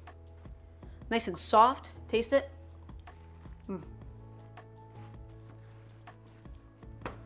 Oh yeah, those sides crusted up. I think I had like my heat too high for something. That is very atypical for me. But I'm not complaining. I love the crispy bits as well. Look at that rice. That looks like some good rice. And remember how I taught you, right? No measurements, no ratios, nothing crazy. Nothing crazy at all. And you do not need it. Don't listen to anybody that tells you that you need a certain cup of this to a cup of that to make rice. No, because it is incredibly, incredibly dependent on your cookware, okay, on your surface area. I want you to give it a shot. All that we did, bring it up to a boil, drop to a simmer, 20 minutes or so, good to go. Everybody, I'm going to go ahead and just take a second to clear off some things, and then we'll talk about Mr. Chicken. So just get a couple of things out of sight, get a couple of things out of mind, get them all out of here, and then we can go ahead and proceed with today. Is everybody still watching? Want to make sure that I have you full and utmost attention. So curry is going, my rice is finished, the last component is the chicken. And so again, this is not a traditional way to think about curry in Indian food. In Indian cooking, the curry is the whole dish. It's all together. Okay? It's all together. It all comes together. Okay? The gravy and the meat and all the chunks in it are one. That is not the case with necessarily Japanese curry and British curry. In British food, right, there is the idea of the curry sauce. In Japanese food as well, the curry is like a stew, and then the meat is typically served separately. That's why you see things like katsu curry all the time. You have these lovely fried cutlets that are served with a side of curry sauce. So, this is not supposed to contain the chicken, at least in my eyes. I don't want this to be like a full stew. I want the chicken to be separate, and I want it to be like a separate sauce to it. Okay? I'm gonna go ahead and just take my chicken out of the fridge because it has been dry brining until moist and tender and perfect. And so we'll go ahead and take a look at what that looks like now. I'll just grab a nice little plate for that. Grab some tongs. Okay, and so, grab that plate, grab my chicken thighs, and let's talk about my chicken one more time before we end up cooking it.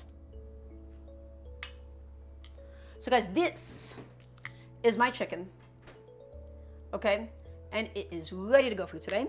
So this chicken, the fat on it looks exceptionally yellow. This is a special chicken that I got from a local grocery store of mine. And typically when the fat is yellow like this is very, very popular for chickens in Latin America specifically to have that yellow hue to it. Typically speaking, it's because they were fed some sort of a diet that is a mixture of bugs. Very classic, very, very, just that is what chickens used to always eat before we started feeding them grain, and yellow corn. Not white corn, but specifically yellow corn. The diet does change the actual color of the fat itself. And you guys can see, look at it. It is just really, really, the color is beautiful on it. I did not put it on a roller or anything. All that happened was it was on a sheet tray with wire rack. And that's why it looks like that, right?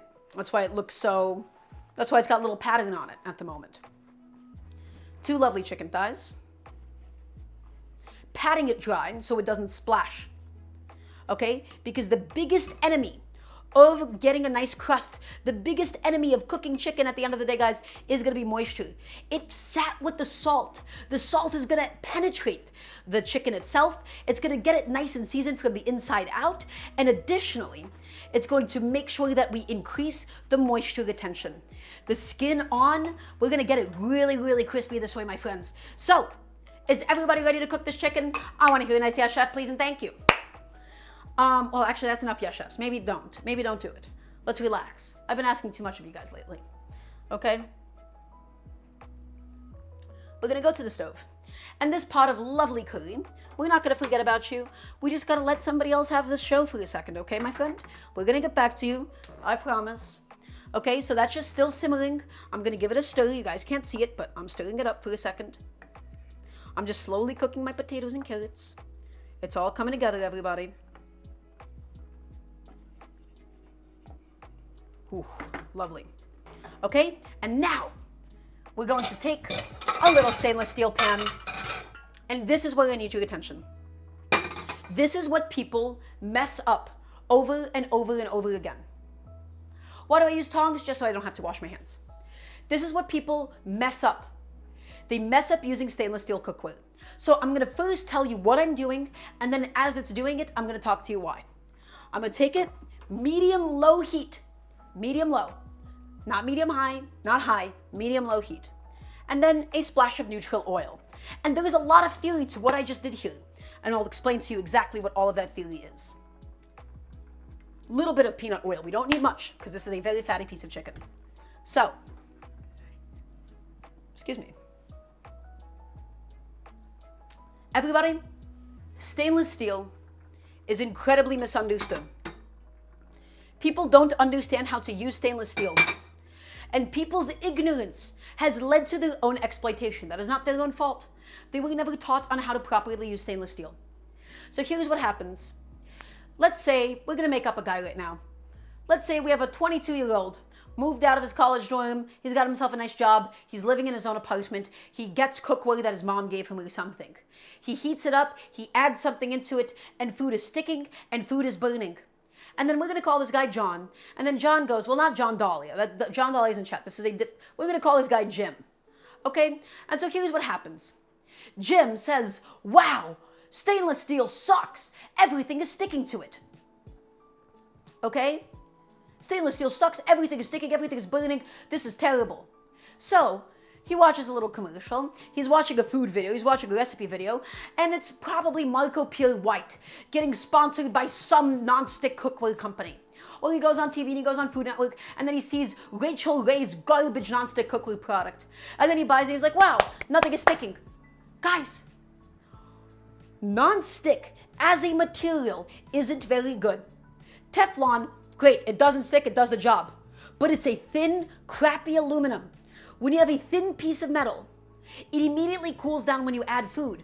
When it's a thin piece of metal, you get uneven cooking. When it's non-stick, you don't actually get it to properly caramelize and really properly sear food. Stainless steel can be your friend, but here's what people do. They say, oh, take it, blast the heat to the max. They take the heat, they blast it, they go all the way up, and they say heat it up for a minute or two, and then they put some water in, and the water sizzles and splashes, and they say it's good to go. Wrong, incorrect, bad. Because what you would have ended up doing by blasting it with heat and heating it up only for a minute or two is develop hot spots and cool spots. And when you develop hot spots and cool spots, hot spots cause food to burn, and cold spots cause food to stick. In order for you to get the maximum potential out of your stainless steel, everybody, the trick is heating it up slowly. Heating it up slowly on a low-medium heat. You will get there to a high temperature. You will get there. Okay, it's not a race. You will get to that temperature. It might take 5 minutes and not 2. But in those 5 minutes, by slowly heating it up, you have no hot spots, you have no cool spots, you've slowly heated it up, and it is nice and beautifully even.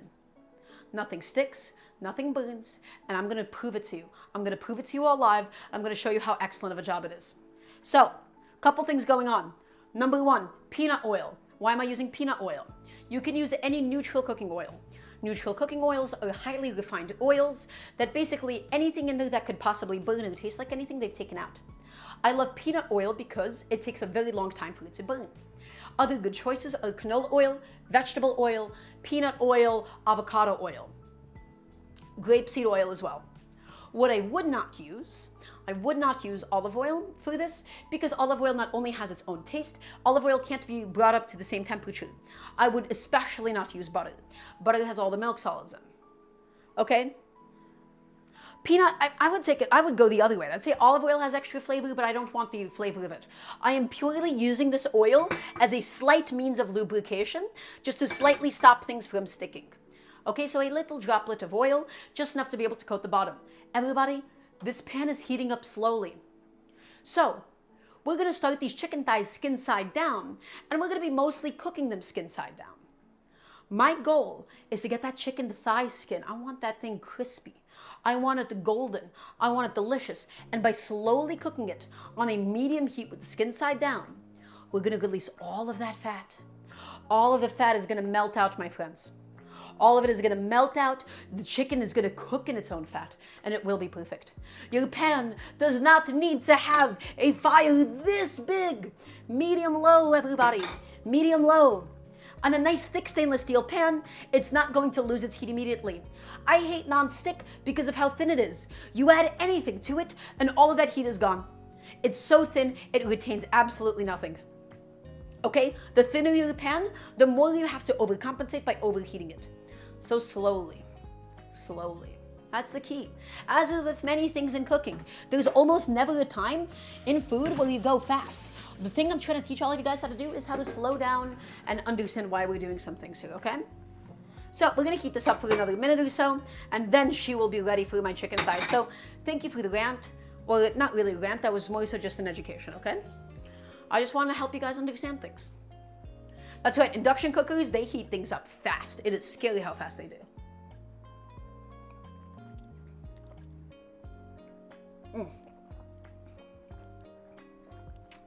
Oh, guys, this is gonna be incredible. I'm really, really excited for this today. The potatoes, I wanna check on my potatoes. I wanna see how they're doing. I wanna check on my carrot. I wanna see how that's doing as well. So I'm gonna be taking that out now.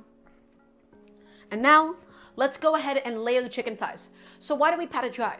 We pat it dry just to make sure that it doesn't splash too much when it actually goes on.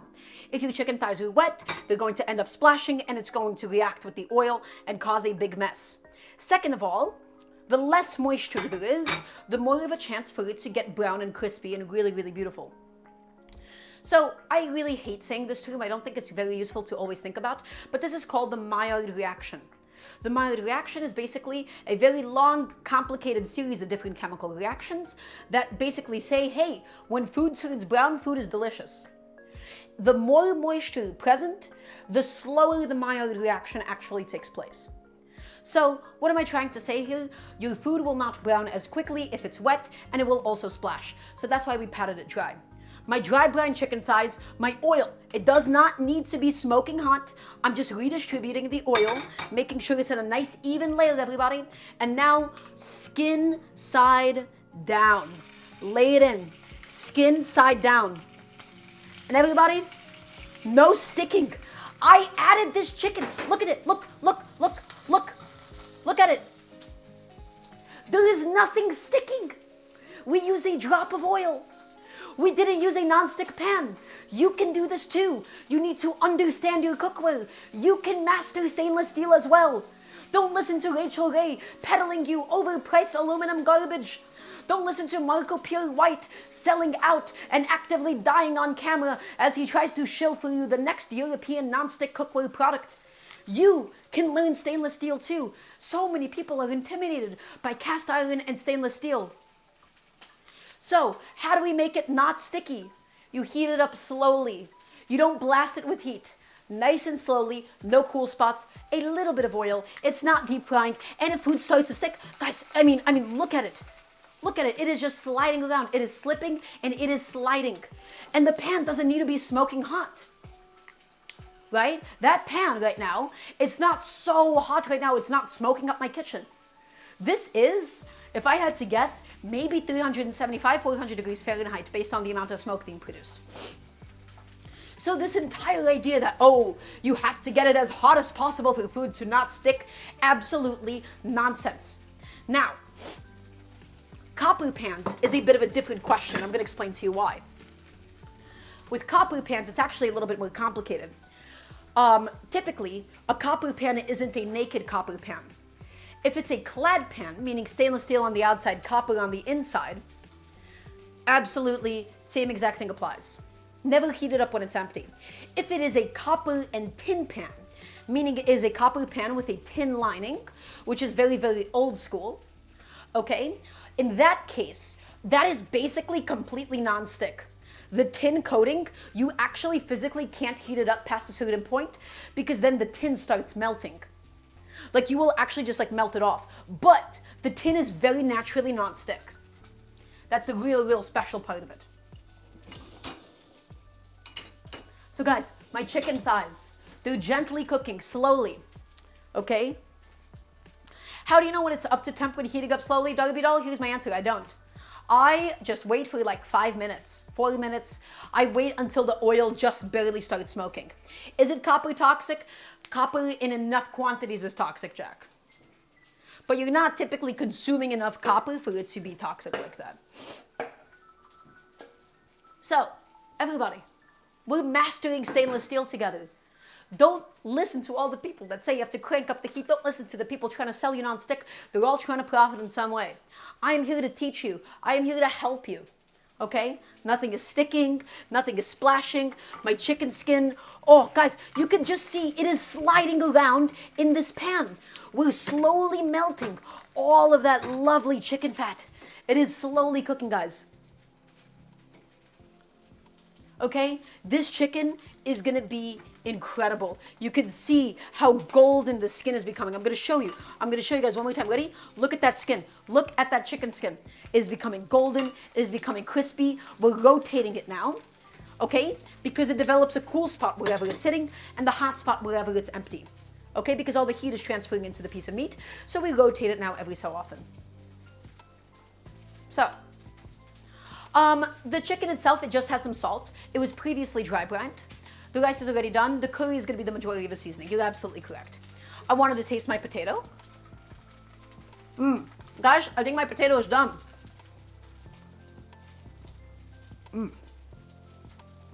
That potato is delicious. That potato is tender. We're going to come back to the chicken in just a second.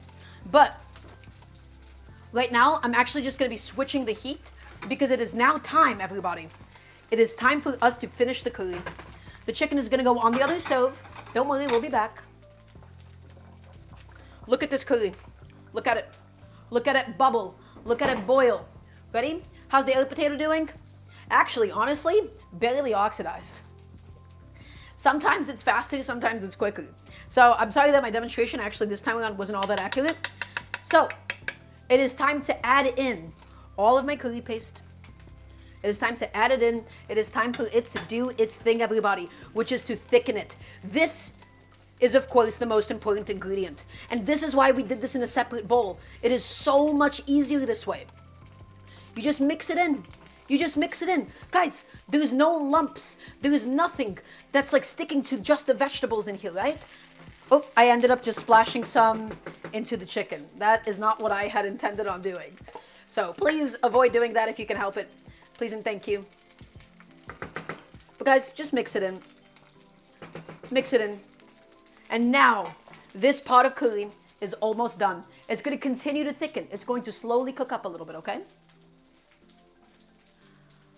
I'm not worried about it being raw. Don't worry, Shadow Communist. It's cooking slowly. It's going to get there. You have nothing to worry about. I promise you that. Okay, yeah, my curry paste that I just accidentally splashed in there has started splashing. I dropped like some curry directly into my pot with the chicken. So I'm just going to go ahead and just quickly clean it up. I'm just going to clean it up. I'm going to get it out of here. Make sure it doesn't burn. I don't want it to burn or stick or anything. There you go. I think I should have cleaned it up. Lovely. Oh, it'll be okay. So guys, take a look. Look at my beautiful curry. Look at this pot. This pot full of flavor, full of spices. We're just stirring up all of the curry paste inside. Look at that viscosity, my friends. Look how rich it is. Look how red it is. Have you seen a Japanese curry so beautiful? I haven't. This is maybe the best one I've ever made. I blended it up. The texture is incredible. This is going to be life-changing. I want to scrape off whatever else is just stuck onto the spoon. This is probably going to be the best Japanese curry I've ever made because we put in so much effort, so much life, so much love.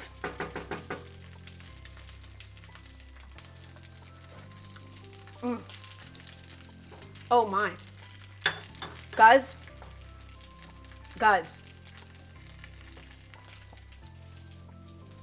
That's serious. That is serious, serious business. Oh my God. That is special. That is so special. Okay, lovely. It's in there. We have to go ahead and switch the pans again. So let's do a little switcheroo, a little Freaky Friday, because today is a Friday. I think that's actually quite fitting at the moment. And now, look at my chicken skin. Look how gorgeous and look how shatteringly crispy she has become. Look at that chicken. Look at that chicken skin.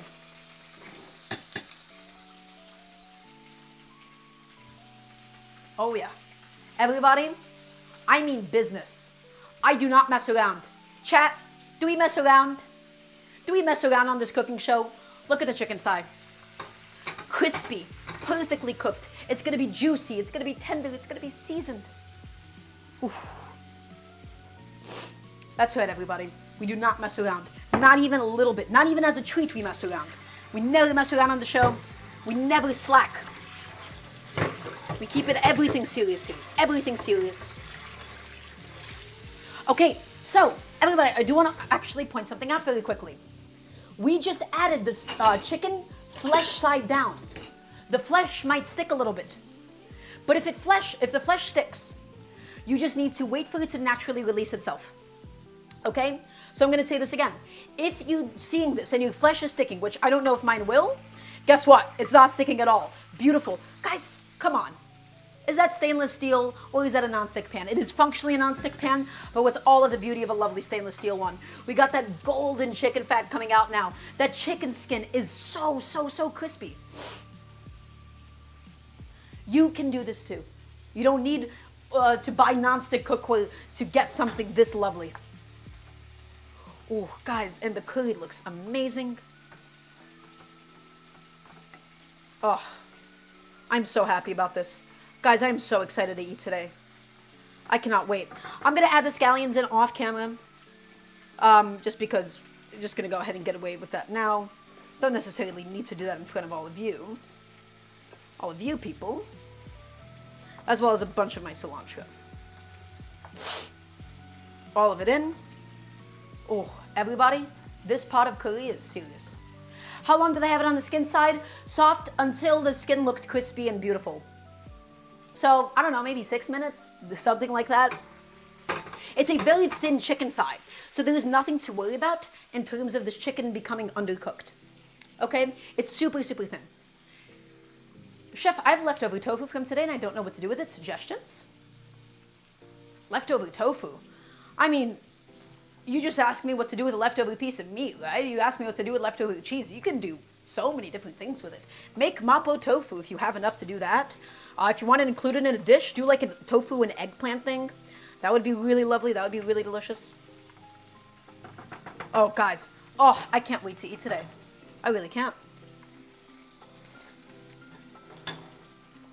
Wow. Wow, that curry. That is maybe one of the best things I've made in a very long time, I think. Which I think is a very big statement considering that I make a lot of very good food on the show.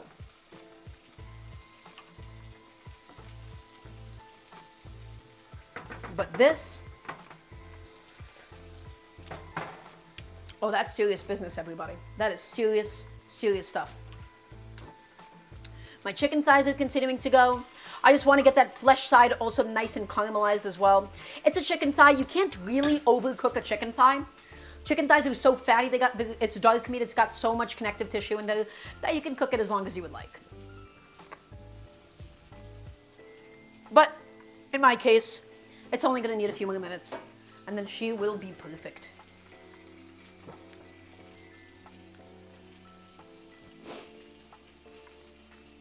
Almost done. We're gonna give it another rotation. Again, this helps to get a nice even crust and everything.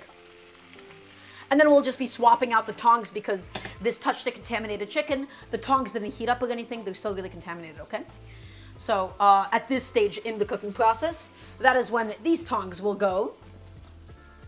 If we were like stirring something like wet in like boiling water, that would have naturally decontaminated the tongs. But because we just use it to just pick up the chicken, the tongs themselves wouldn't be contaminated. And so we don't want to mess with that. The sizzle of the chicken is legitimately an ASMR. Well, I'm glad to provide.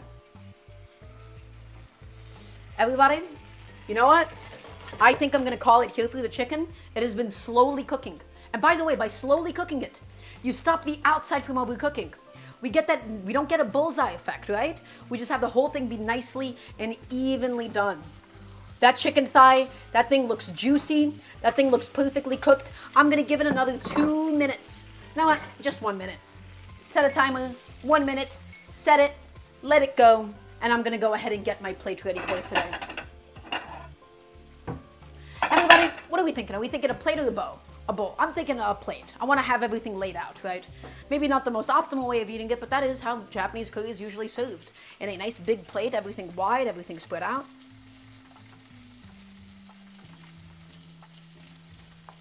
Okay.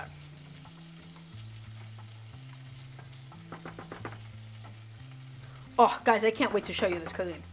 This is all really gonna just come together. You like the spillage, chef? Wait, is there something spilling? Oh, you mean like on the plate, that is? A soup plate? I don't know if such a contraption could possibly exist. Okay. Guys, my chicken, she is ready to come off now. She is moist, she is tender, she is crispy. She's ready. Take her off the heat she goes. Onto a resting plate, everybody. Rest your meat. Don't slice into it immediately if it was seared.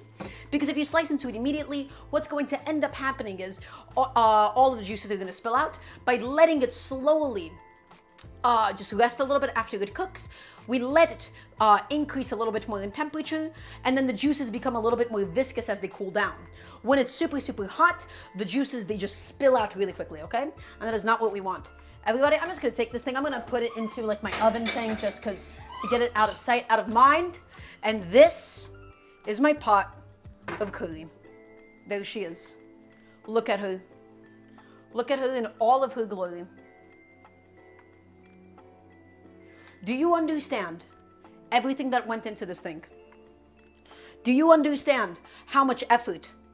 Homemade chicken stock, caramelized onions from scratch, our own spice blend, Japanese curry paste, carrots, potatoes, scallions, charred tomatoes, chipotles as well, scallions, a little bit of cilantro as well. Guys, this curry is thick. She is perfect. She's begging to be eaten. She wants to be served with the chicken, and we will make sure that we follow through on that and we fulfill her wishes up until the very end. That is what I call a pot of curry, my friends. That is perfectly done. Do you have to put in this much effort when you do this for yourself? No. There's things that you can take out, but if you want something special, if you want something magical, if you want something complex, this is it. Everybody, I think we can start plating. We're letting the chicken rest. We can begin plating. We're going to do the rice. We're going to do the curry. It's all going to be wonderful. Is everybody ready for this? I need one more yes, chef, please, and thank you. We're going to do the meme rice method, the one and only, where we take a bowl and we essentially fill it up with rice and then we flip it over. Oh, is this bowl scratched or is that just dirty? I think somebody didn't wash this correctly. Hopefully it wasn't me.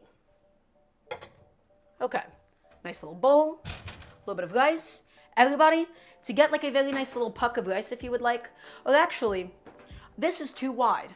I think that one is too wide. I think what I'm going to do instead is we're going to use a teacup.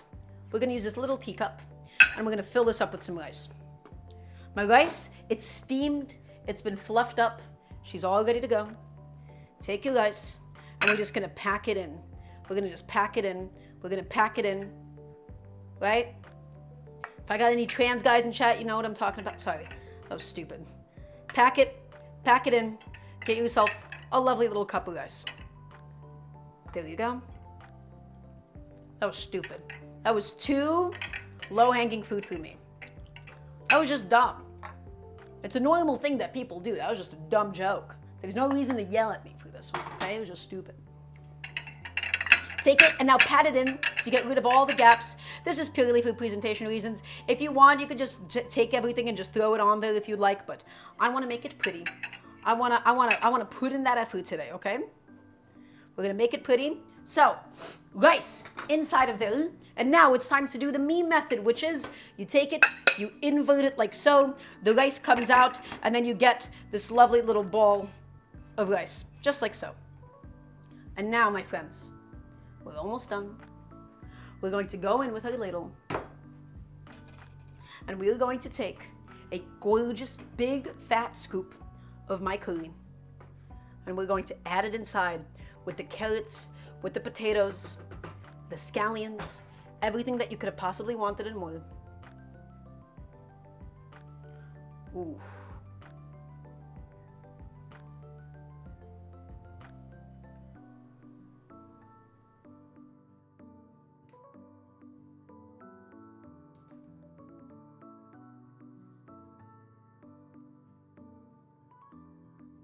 Almost.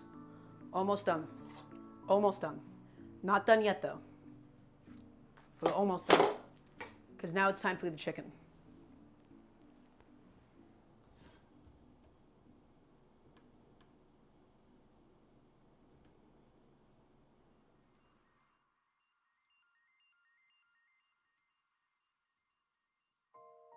So, one last thing to do.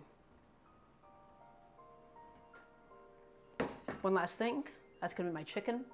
We'll get it sliced. We'll get it ready to go for today, everybody.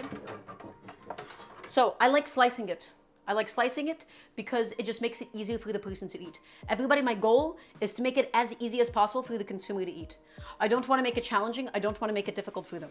So, I pre-slice my chicken instead of letting somebody slice it themselves. Okay?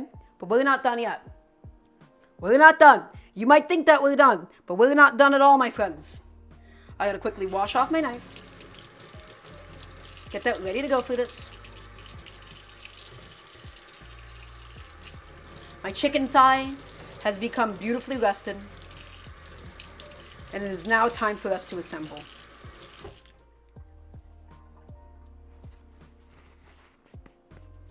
So, wiping off my blade really quickly. I'm not going to put a wet paper towel under this. If my cutting board slides around, then it slides around. Look at my crispy chicken thigh. Look at it. Crispy, juicy, tender, perfectly done.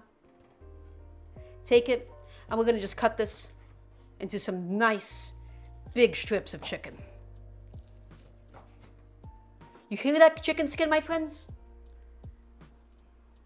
That is the way that it should be. And now, we must figure out, where do we put this thing, guys? Where shall we put it? What would be the optimal positioning for the chicken? I want this to look really, really special. I think if I just distribute this a little bit more, I can just take this and lay it right here. And we'll have a little bit of negative space there, and that'll be okay. And I think we should go ahead. I don't actually really want to eat 2 chicken thighs right now, so I'm only going to do the one. I just want a little bit skin side up though. Skin side up so that it doesn't directly all go into the sauce and become soggy. Okay? So, maybe my chicken positioning could have been a little bit better in retrospect. I maybe want to just rotate that in this way. I'm going to take a picture of this after. And we're going to slightly fan it out so that you can see the flesh on the inside. There you go. I think that's a little bit better now. Okay? And we're going to do a nice little mountain of scallions. Don't forget about the scallions, everybody. You cannot have a Japanese curry without the scallions. That is perhaps your most important component. And some of them did seem to curl up quite nicely. So take it, pat it, pat it, pat it, pat it, and just garnish it with all of those lovely, beautiful scallions right here.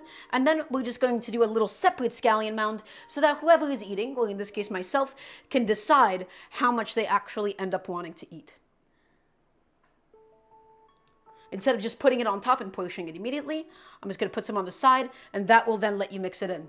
Everybody, she is my pride and joy. I'm going to take a little picture of her before I dig in and eat, and I taste this in front of all of you. Look at this thing. You wish this was you. You do truly wish that this was you eating this right now. Take it with a 0.5 zoom. From a bunch of different angles.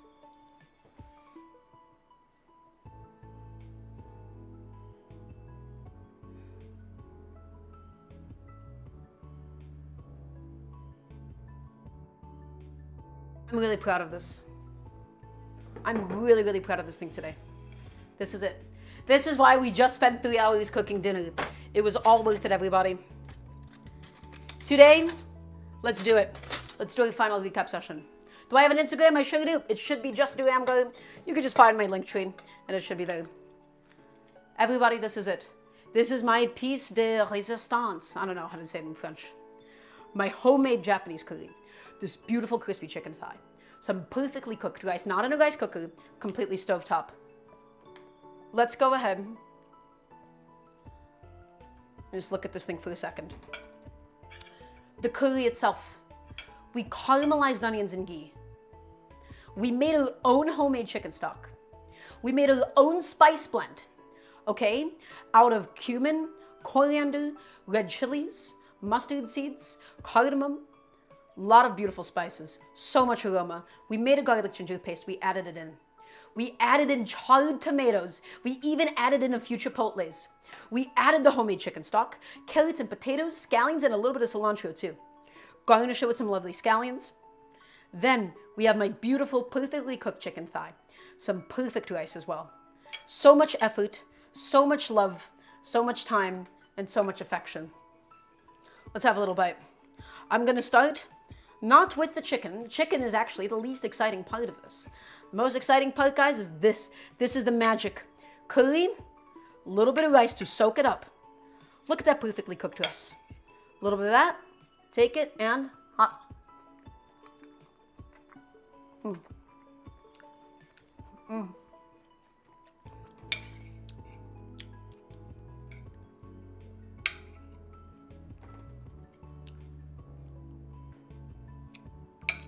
Oh, these scallions are a little annoying sweet, aren't they? Ah!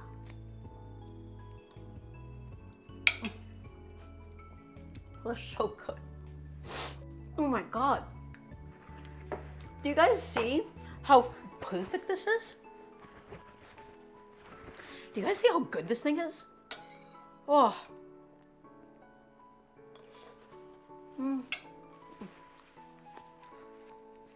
Oh my God. And I'll try a little bit. Ah! Get back here. Let's try a little bit of the chicken.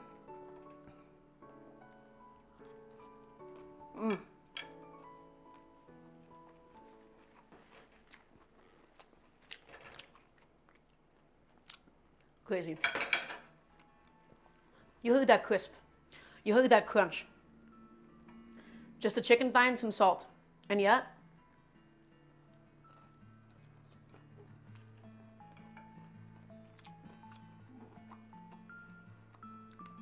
it's everything you wanted and more. I need to enjoy this. I need to eat this off camera. Everybody, thank you for being here. Thank you for enjoying the show.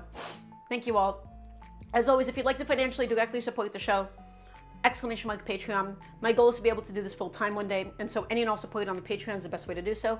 I want to keep teaching people how to cook. Heck to that, I'll still cook for you one day. That's still a promise. Everybody, thank you for being here. Next stream is going to be this Sunday, 2 days time, 5 p.m. EDT as always, every Wednesday, every Friday, every single Sunday. We started off weak, we finished strong, the food came out amazing. So I'm really, really happy about this. I can't wait to just go sit down and enjoy this before I have to go clean up the mess that is my kitchen at the moment. Everybody, thank you for being here. I appreciate every single one of you. Have a good night. It's a Friday night. Go have fun. Go outside. Go call some friends. Go do something fun and exciting. It's a Friday. Okay, it's important. Even if you work tomorrow, I work tomorrow, and I'm gonna have fun tonight. Goodbye, everybody. I appreciate all of you. Thank you all for being here. Thank you all for being you, and I will see you all this Sunday, 2 days time.